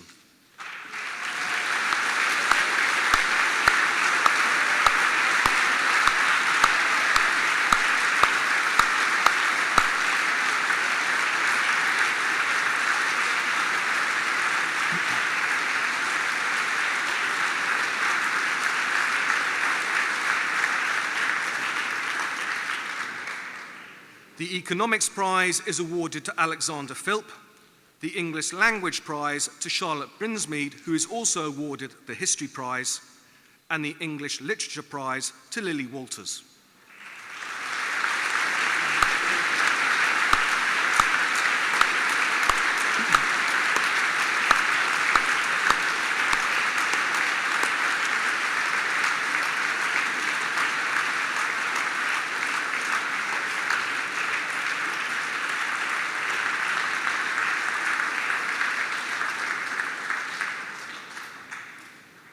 The French Prize is awarded to Mandy Rabina, the Geography Prize to Lily Gardner, and the Media Prize to Minnie Gardner.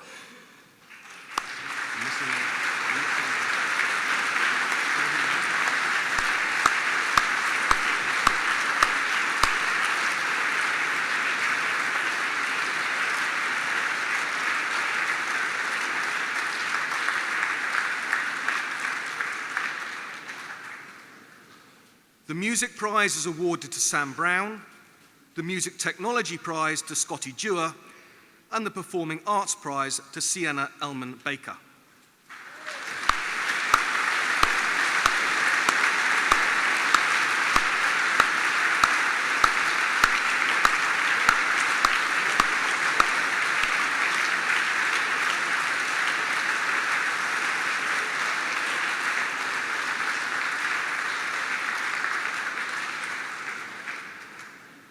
The Photography Prize is awarded to Abigail Oratis, the Physical Education Prize to Harry Whitehouse, and the Physics Prize to Tom Murter.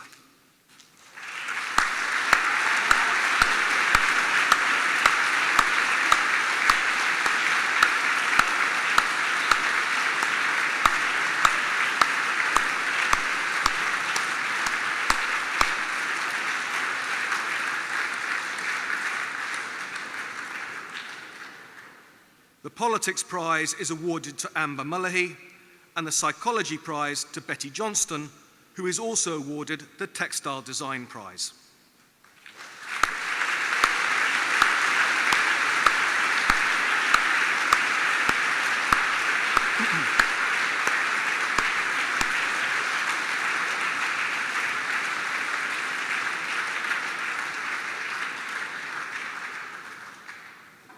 And the Year 13 overall academic prizes for nomination in a number of subjects are awarded to Abby Biggs and Sam Bradbury.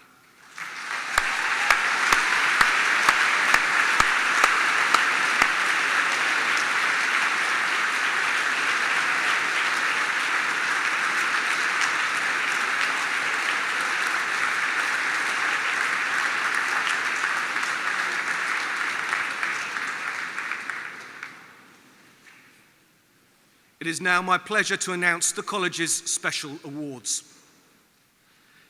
The Senior Chorister is awarded jointly to Lauren Goldsmith and Sam Brown.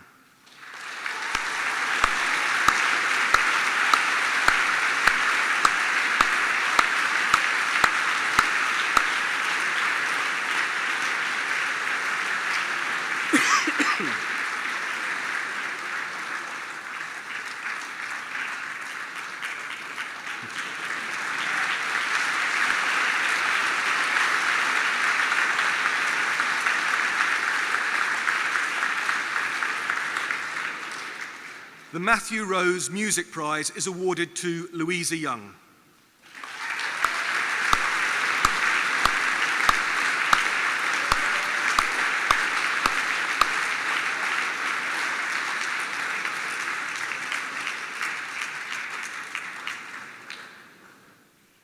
The Hancock Prize for Promising Musician is awarded to Tom Francis.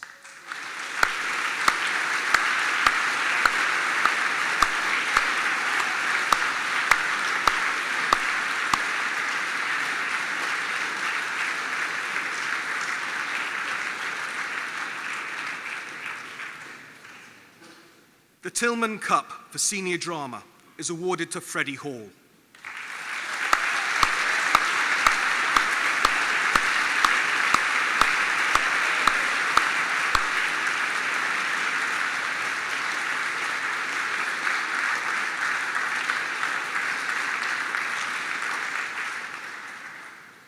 The Drama Cup for Technical Achievement is awarded to Sam Brown.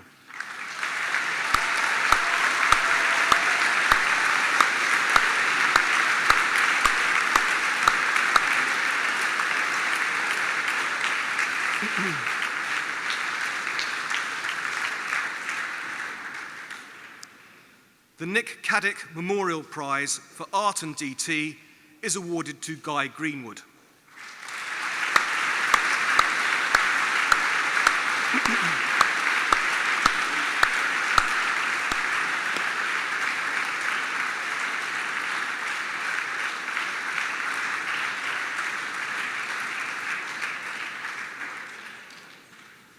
The Venables Kyrke Prize for Textiles and Fashion is awarded to Betty Johnston.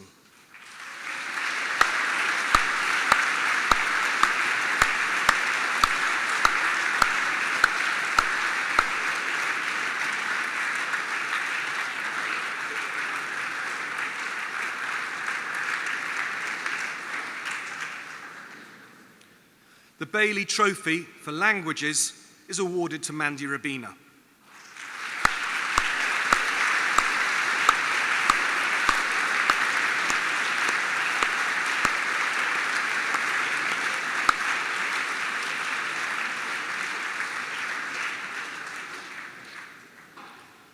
The Colonel Savage Memorial Prize for Modern Languages is awarded to Oscar Pittman.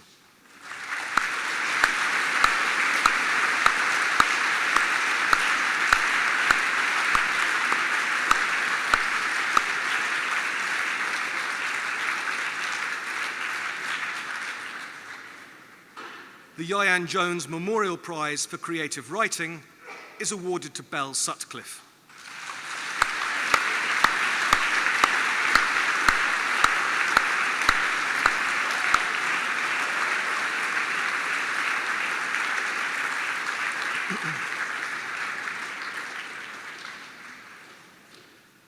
The Public Speaking Award is awarded to Amy Allison.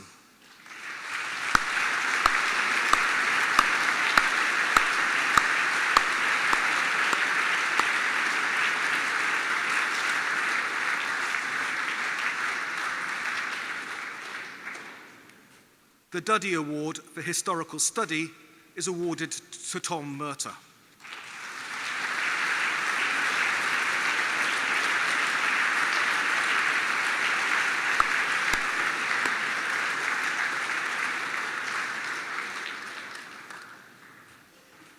The Oppenheim Cup for Sciences is awarded to Fraser Line.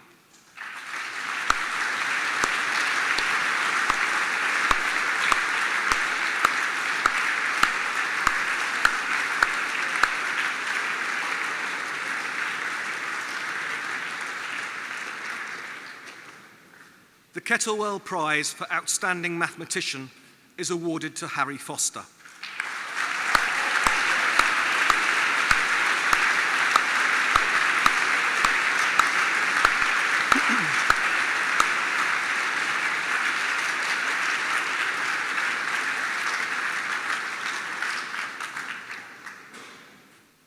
The Seymour Award for Academic Excellence in Computing is awarded to Marcus Finger.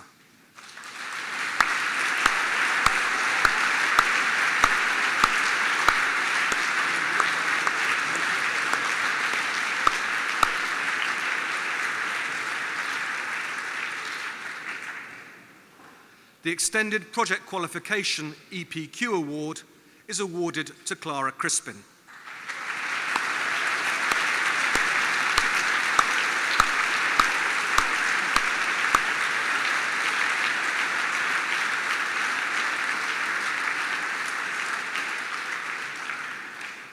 The Kaylee Gregory Ad Alta Prize for Perseverance is awarded to Ben Cotton.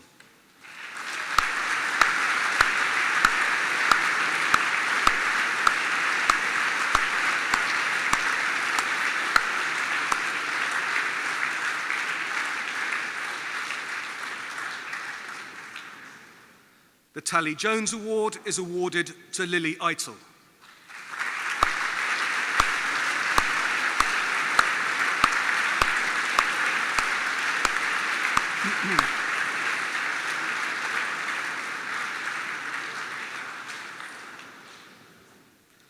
The Ronald Powell Cup for an Outstanding Sportsperson is awarded jointly to Catherine Carter and Max McHale.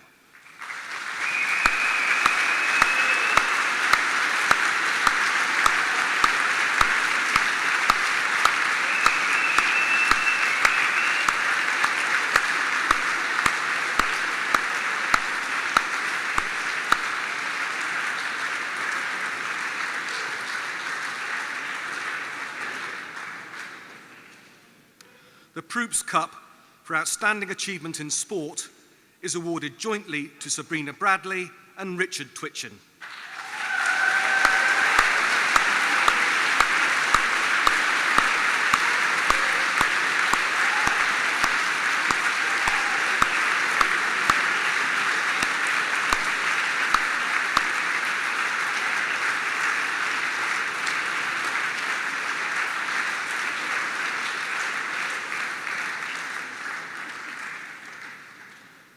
The Jarvis Cup for Endeavour is awarded to Hannah Phillips.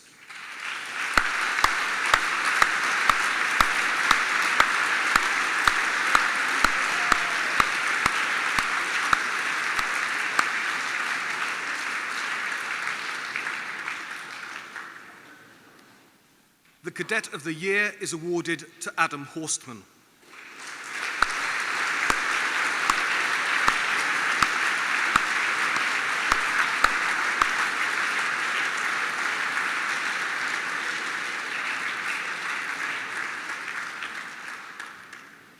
The John Hall College Prefect of the Year is awarded to Joe Ockleshaw.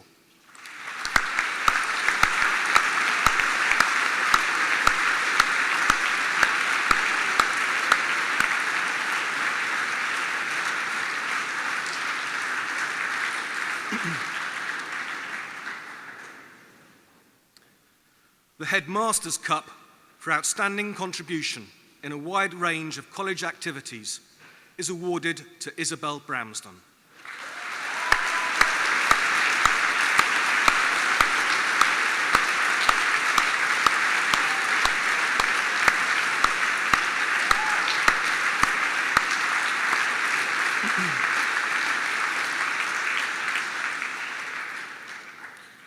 And our last 2 awards go to our heads of school.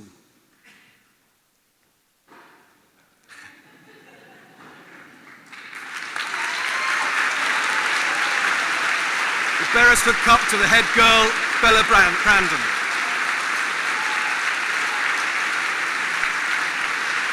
And the Charles Johnson Jubilee Cup to the head boy, Edward Gordon-Thomson.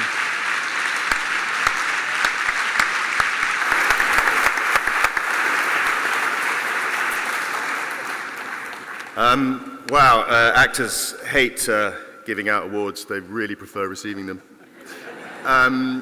I didn't know, but it's a privilege to know that I'm the first actor to speak at Seaford Speech Day, and depending on how the next 7 to 9 minutes goes, I might quite possibly be the last. But thank you, Chair, governors, staff, but most of all, you lot, and wherever else you are, you magnificent students. Now, some of you may know I currently play a headmaster in a show on Netflix called Sex Education.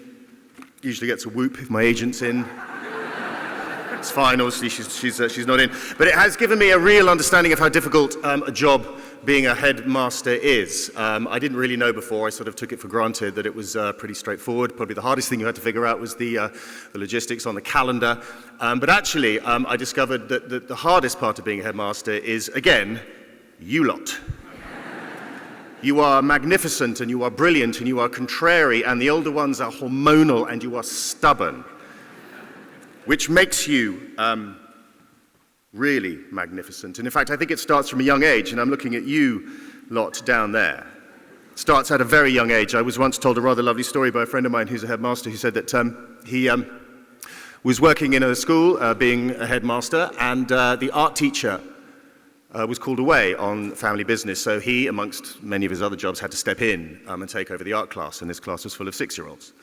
And he walked into the art class, and it was a drawing class, and so he stood up and said, lovely to see you all, why don't we just, draw anything you like, anything at all. And 19 faces looked at the headmaster completely blankly, and right at the back there was a little girl, and she immediately put her head down and started drawing furiously. And he thought, great, because normally she wasn't particularly engaged in school. So he wandered over and looked down and said to her, what are you drawing? And she said, I'm drawing a picture of God. And he said, well, nobody knows what God looks like. And she looked up and said, well, they will in a minute. I want to do a quick straw poll. I want to just do a quick show of hands. So let's say in the last week, roughly week, if you have watched a television drama, if you've read a book, if you have, even been to the opera, you flash ones amongst you, listen to a podcast, listen to a piece of music. If you can, and you could raise your hands. If you have done that in the last week, could you just raise your hand? Yeah, good. That worked. The obvious question is why? I mean, pretty much everyone has raised their hand, and if you haven't, you really need to stay in more, really. But the reason you did it was because you were looking for stories. Stories exist in a world which out there is right now pretty scary and frankly confusing and quite terrifying. We seek refuge in stories. They are hugely important to us. Not least, a lot of you probably said during COVID, I completed Netflix. It was almost a challenge. Why did we do that? Is because we were searching for stories in a very, very confusing and scary world. Stories help us understand the world in which we live. It gives emotion to the confusing things that we see around us. They give us an emotional connection to things that we may not fully understand. And more importantly, stories gather us together. Instagram stories. They're called stories for a very good reason. We whip out our phone and we show Instagram stories to the people around us. If we search for anything in life, we are searching for a community. Stories tell us where we exist in the world, and they make us feel safe. When I was young, I was asked, or I get asked now, did you always want to be an actor? I said, yeah, I did, from a very young age. And people say, oh, when did you know? And I said, well, I think I was 6 years old. Now, I think it may even be an apocryphal story. It may be even a false memory. I don't know. But we traveled a lot when I was young, and my father was in the Air Force, so we moved every 3 years. And as a young person growing up, that's quite difficult to do because you've constantly got to slot into new schools. But my mother used to get involved in amateur dramatics, and she was doing a production of Toad Hall. I remember it very clearly. She had one line as the policewoman, and she had to stand up in the dock on stage, and her line was, about Mr. Toad, he called me fat face. The entire audience laughed. I was 6 years old. I didn't really know why, but I do remember looking around and thinking, what is this alchemy? Something magical has happened. Now, the second question I also get asked is why? Why did you want to become an actor? I had no one in my family that did that, none at all. My father had no idea about acting. There was no family contacts, nothing. We knew nobody in the industry. And I haven't been able to truly, honestly answer that question. Why? Why did I want to become an actor? And why have I never considered doing anything else, despite being in an industry that is fundamentally built on rejection? I think I've sold it to you. You want to be actors out there. See me afterwards. But I've got two close friends called Paul and Lucy. Now, Paul and Lucy have been in the business for quite a long time, and Lucy asked Paul one day over a cup of tea. She said, he asked her first, he said, why did you want to be an actor? And she said, because I love telling stories. Paul nodded. And Lucy said, well, why did you want to become an actor? And Paul said, because I like showing off. Lucy remains an actress to this day. Paul is a psychotherapist. Go figure. So stories. Now what I think I'm asking of all of you magnificent contrary people, is you have to go out into the world and tell your story. It's really, really, really important you do that. Now school is hard. It is hard. Now for some of you, and we've witnessed some amazing achievements, and congratulations to all the award winners. I'm also going to celebrate the invisible nominees, because again, in my business, you spend an awful lot of time, if you're lucky as a nominee, wrestling an Oscar out of someone's hand is a little bit ugly. But what is so important is that all of you have a really, really important story to tell. Now, you winners who won things this afternoon, take that confidence out into the world. We need that confidence. But for those of you who didn't win a prize today, doesn't matter. Those of you, maybe there's 3 of you that gather on a Friday late evening and play Dungeons and Dragons, and you may think you're the uncoolest people on the planet. You've been lonely, maybe, here. I'm not saying that Dungeons and Dragons is lonely. But you may feel that it's all been a bit of a struggle. You may be at school right now thinking it's kind of a little bit hard. That's okay, because your story is as valid and as important as everyone else's. Treat school as your research and development lab. You're figuring out who you are. I didn't figure out who I was until way after school, and I found school quite challenging. I was averagely academic. I loved sport. I wasn't very good at it, but I found my tribe. I found my harbor in the storm in doing plays. And at an all-boys school in the that was quite hard. You had to be good at sport, but I was relieved when I went back to my school and the head of school and the captain of rugby was also playing the lead in the play, and that made my heart sing. So all of you have got an opportunity, you do, whether you are sitting on the front row there or sitting at the back. You have an opportunity, and you will have an opportunity to go out there into the world and tell your story. It's so, so important that you do that. I'll tell you why. More importantly than anything else I've said, you have a responsibility to do it. You have to do it. There's no question. Now, I've got 2 people behind me, and there's 2 people in the audience who've got a dice. Could you just roll them for me and just tell me the number that you've got? Richard, what number have you got? 3, a 4. Where's Georgie? What have you got? You've got 2 3s, a 4, a 4. 3. Okay, I'll do 1. 1. We couldn't even manage that. We couldn't organize to roll a dice and all have the same number. Of course we can't. It's impossible. It'd be highly, highly, highly unlikely. But the odds of any of us, any of you, being born into this world, get your head around this. It is the combined citizenship of Manchester, Birmingham, Edinburgh, and Liverpool, all being given a trillion-sided dice, and all of those people at exactly the same time rolling a 6. It's impossible. But those are the odds of you being on this planet. So yes, you have a responsibility to go out into the world to tell your story. Now, the opportunity that Seaford has given you means that you have another responsibility, which is to elevate others, help them tell their story.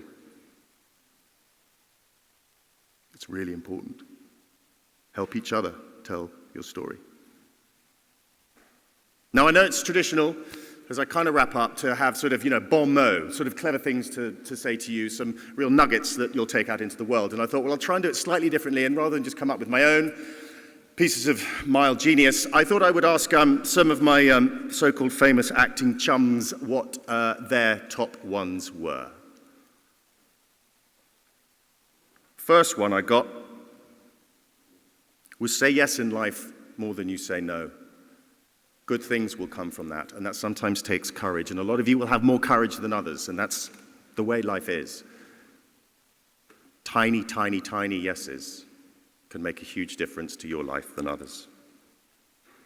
If you are able to, and I'm so glad I managed to do this, find the thing that you love, and you don't have to know what it is now, and that's really important, but find the thing that you love, and then go out into the world and figure out how to use it to pay your rent. Actors, jeez. I've done 1,000 different jobs when I was just after drama school. I cleaned toilets, I sold jewels, and if I did sell you a jewel, I might have even sold some of you engagement rings. I can only apologize. But find out what it is you love to do. Keep picking up raisins. This is your incubator lab, Seaford. This is your research and development place. Find out the thing that you love to do and figure out a way to make it pay the rent. The next one I got, and I think this is really important, it's okay to say, I don't know. I don't know. Don't try and bluff an answer if you don't know the answer. I guarantee, and I'm sure there's people that work in business here that would say, actually, you garner a lot of respect if you hear someone turn around and say, I don't know. It is okay to say, I don't know. In the same way as you students now, it's okay to say, I don't know what I want to do. Honestly, I think you get asked the wrong question. Growing up, you get asked all the time, what do you want to be when you grow up? I don't know. Who do you want to be is the question they should be asking you. Figure that bit out first. Who do you want to be? The next bit will follow. And if some very well-meaning aunt or uncle or grandparent or boring grown-up like me turns around and says, so, what do you want to do when you grow up? Just say, I don't know, if you don't know. And if you do, aces, but you don't have to know now. Time is the currency that you have in this life. Don't waste it, but be patient. You'll find it. Do not worry. You will find it. And pay the rent. My last one is actually mine. And it's kind of personal, and yep, okay, it's an arts-based one. And also, I'm not leaving out you mathematicians and scientists, because when it comes to stories, an algebraic equation is one of the most beautiful stories on the planet. It has a clear beginning, a middle, and an end. It's perfect. And science, if it's anything, is the search for truth. So, mathematicians and scientists, don't think you're getting away with this. Wake up. I can see you sleeping. But this is mine, and I found it in a visitor's book at the Getty Museum in Los Angeles. And I thought it was a quote by some very highfalutin artistic person, and I Googled it after the event. I couldn't find it. So I don't know who wrote it, but it was in a visitor's book at the Getty Art Museum in Los Angeles. And as I was signing my name, just to say I'd been there, just above was a quote. And the quote was, art leads to thought, thought leads to progress. If you are going into the world to tell your story, cling on to that tiny little bit. Look at a picture, read a book, look at Instagram stories. Keep embracing stories, because the art of the story will mean thought, will mean progress. Now, just to finish, when I said that I knew that I wanted to be an actor, but I didn't know why. I genuinely didn't have a true answer until Wednesday. And I mean that, I didn't. I'd been at a function in London, I was staying overnight, and I woke up at 3 a.m. going, oh my God, I've got to make a speech on Saturday.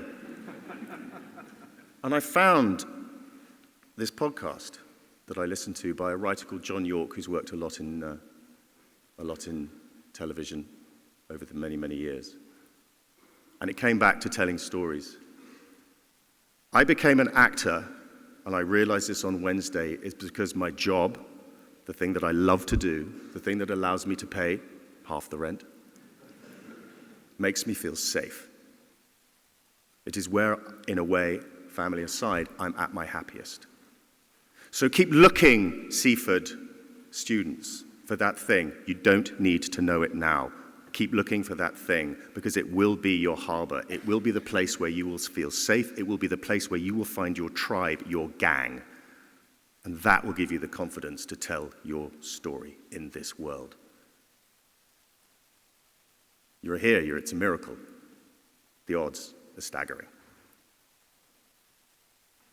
One last thing, to you leavers, and this is probably the most important piece of advice I can give you. You're about to have an incredible summer, but just remember this. Nothing good happens after 2 a.m. Thank you.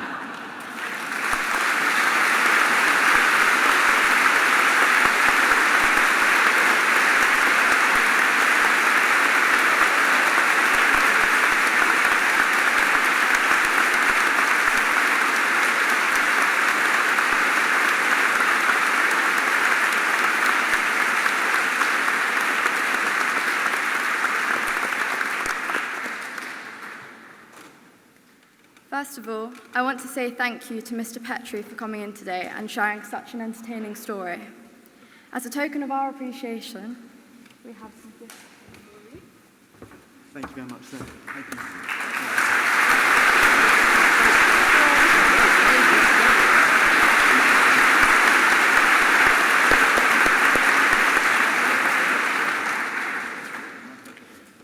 Today is a unique celebration, one that brings us leavers a lot of sadness, but also happiness as we reflect on the school year. At Seaford, we celebrate not just the academic achievements, but the sport, the creativity, kindness, effort, and enthusiasm. And we should all be immensely proud of these accomplishments. No matter what our passion is, there is a place at Seaford for us to go and achieve it.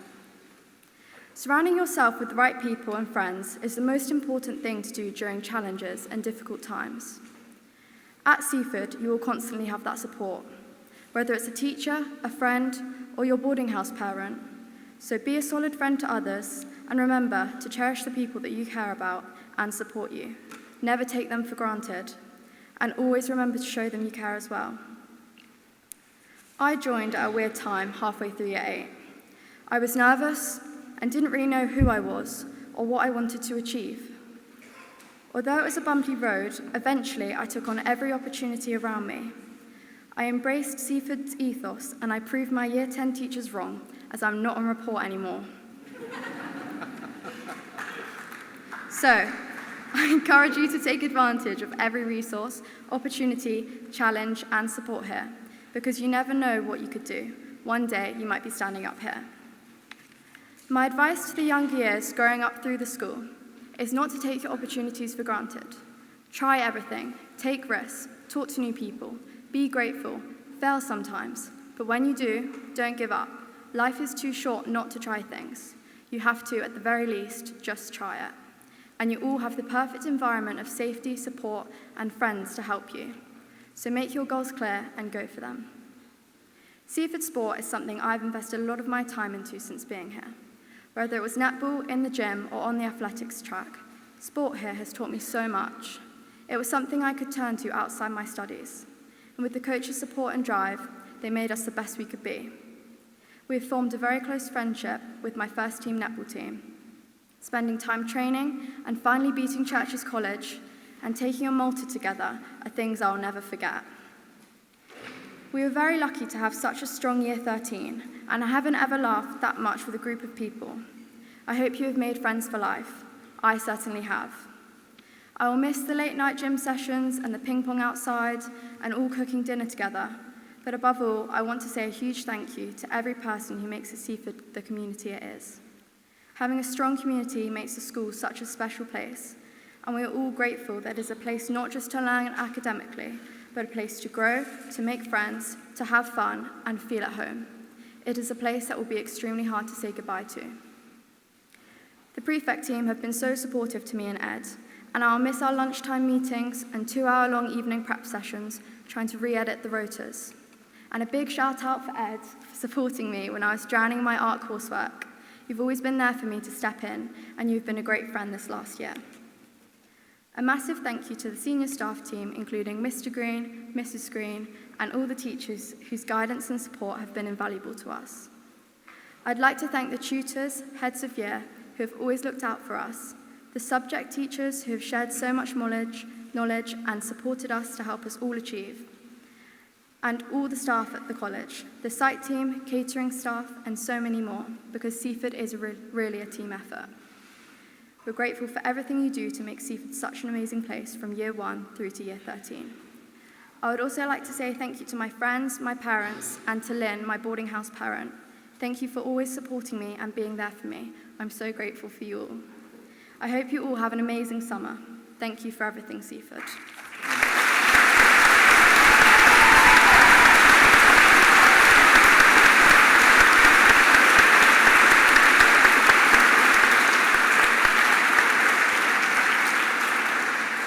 Good afternoon. I'm a bit of a waffler, but I'll try and keep this short for your sake. It's hard to define what Seaford means to me, because after being here for 10 years, so long, it has meant so many different things. But overall, Seaford has always been a place I can call home. And to echo the words of Mr. Petrie, it is, I think, my tribe, and many other tribes for people too. It has built my confidence, grounded my beliefs, and given me so many fantastic memories. I will never forget my first taster day in 2014 with my Year 4 tutor, Mrs. Jones. That day, something clicked, and I thought, yes, I want to be here. Mrs. Jones asked my parents, in secret, if I'd accompany them the next day on the school residential trip. And when I found out my parents had said yes, to say I was ecstatic would have been an understatement. Having just finished my treatment for leukemia, coming to Seaford meant a fresh start. The school, and in particular the school nurse, Malika, have always been incredibly engaged and proactive in my health and well-being, so thank you. But whilst being hugely supportive, importantly, nobody at Seaford has ever made me feel like the kid who had cancer. And I don't believe Seaford puts boxes or jars around their students. I do truly believe it allows their students to jump as high as they want to. Seaford, therefore, has just allowed me to be me. In Year 7, much to my parents' dismay at the extra cost and added time away from home, I started boarding. In Year 12, I was lucky enough to be head boy of Walled Garden East, and so I must thank Mr. Ashton from the bottom of my heart for giving me that opportunity, as in hindsight it was a role which prepared me to one day be head boy of Seaford College. I love the fact that, when I walk down the chicken walk, students from other years will inquire about my day. One bizarre occasion, a Year 10 once said, "Morning, sir," as I walked. It gets better. As I walked to my first lesson with my books in one hand and a coffee in the other. Moreover, I'll often natter with the catering staff in Mansion and the Sixth Form Cafe. Thank you, Belinda, Sarah, Lynn, and Michelle, for always making sure I'm okay and asking how my day is, and most importantly, I've had enough food and coffee. I believe it is these little things, like Bella said, the little conversations, the good mornings and the good evenings with fellow students, the catering staff and the teachers, that make our community feel like a home to so many students, and not just me. Another of my treasured memories is my time spent in the Seaford sailing team. Although we are a small team and often lose to very competitive schools, it has taught me that sometimes trying your hardest in the face of adversity is what truly counts and matters. Our challenges on the water have never stopped Mr. Harker from putting his life and soul into the team. Thank you, Mr. H, for all of the memories our team has together. And I will never forget our nights out at Weymouth, or as we like to call it, Weybetha. Sailing ignited a love of the outdoors, which eventually led to my participation in the combined cadet force. And this has had a huge impact on my self-belief, as I've often been forced to step up and take the lead under pressure. Thank you, Major Plewis and Lieutenant Lomas, for giving me the privilege of being head cadet this last year. I really have loved it. Your can-do attitude has inspired so many cadets, and I still owe you that pub lunch for those boots you gave me. And I'd also now like to thank Bella for her support and friendship throughout this past year. Bella, I can honestly say that there's nobody else I'd rather have been head boy with, as you really have enhanced my past year and have had to put up with me making many decisions. And I'd also like to take this opportunity to thank Father Colin, who has supported the Seaford community endlessly for the past 4 years, and has had to endure me questioning many of my decisions I said I just made. Father Colin, you have always said that the journey is about becoming more yourself. And for me, that has certainly been the case, so thank you. I'd also like to say thank you for the music to Mrs. Reynolds, Mrs. Hawkins, and Mr. Deacon, who have always kept my passion for music burning bright, whether singing in the choir, singing operas by Wagner, or playing each year at Seaford Stock. These opportunities have allowed me and other students to be brave and put ourselves out there to grow as a person. Finally, as much as I've named a few teachers and staff, there really are too many to thank and name individually, but I hope what follows next will suffice. Truly, thank you to all the teachers and staff here at Seaford College, as you have all impacted me positively and other students as well. Your guidance, wisdom, knowledge, and encouragement has supported me always and will allow us all to achieve what we aspire to in the future. If I can offer any advice to younger students, it would be, as you've often heard today, just say yes. Don't be afraid of failure. And as you can guess what's coming next, I have an orange. Back in September, I made a speech about Seaford College being an orange tree and the opportunities themselves being the oranges. So, my parting advice is, squeeze the orange. And also, you can never learn, only fail. But you can never fail, only learn.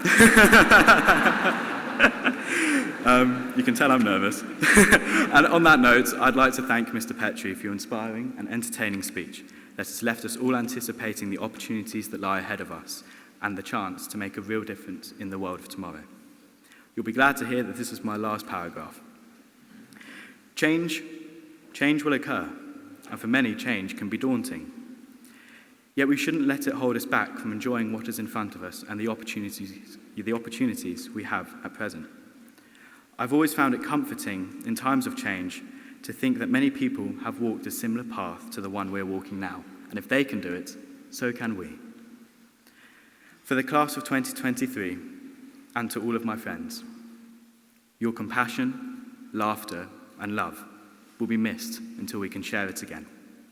I wish you all the very best, and I promise I will learn to answer my text messages eventually. Although we won't see each other, not just yet.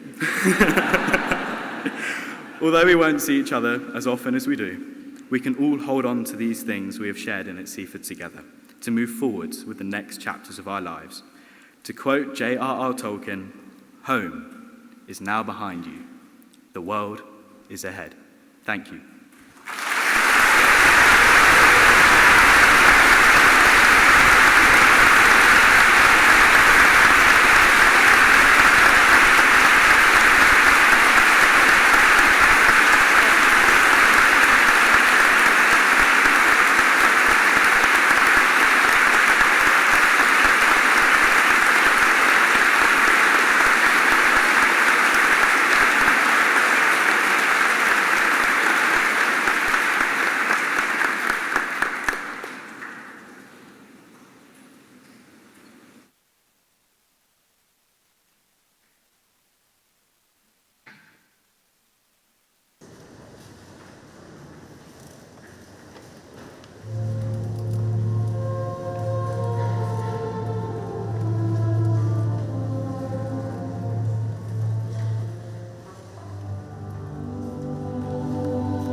Say Alastair.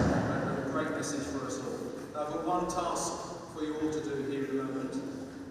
As it's coronation this year, it was the coronation bank holiday weekend.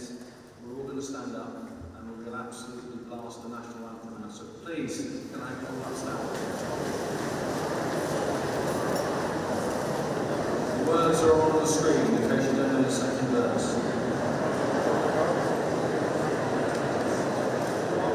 There's no words on the screen at the moment. It's not working. No, not working. Okay. I can know the second verse.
Thank you very much. That's the end of Speech Day 2020.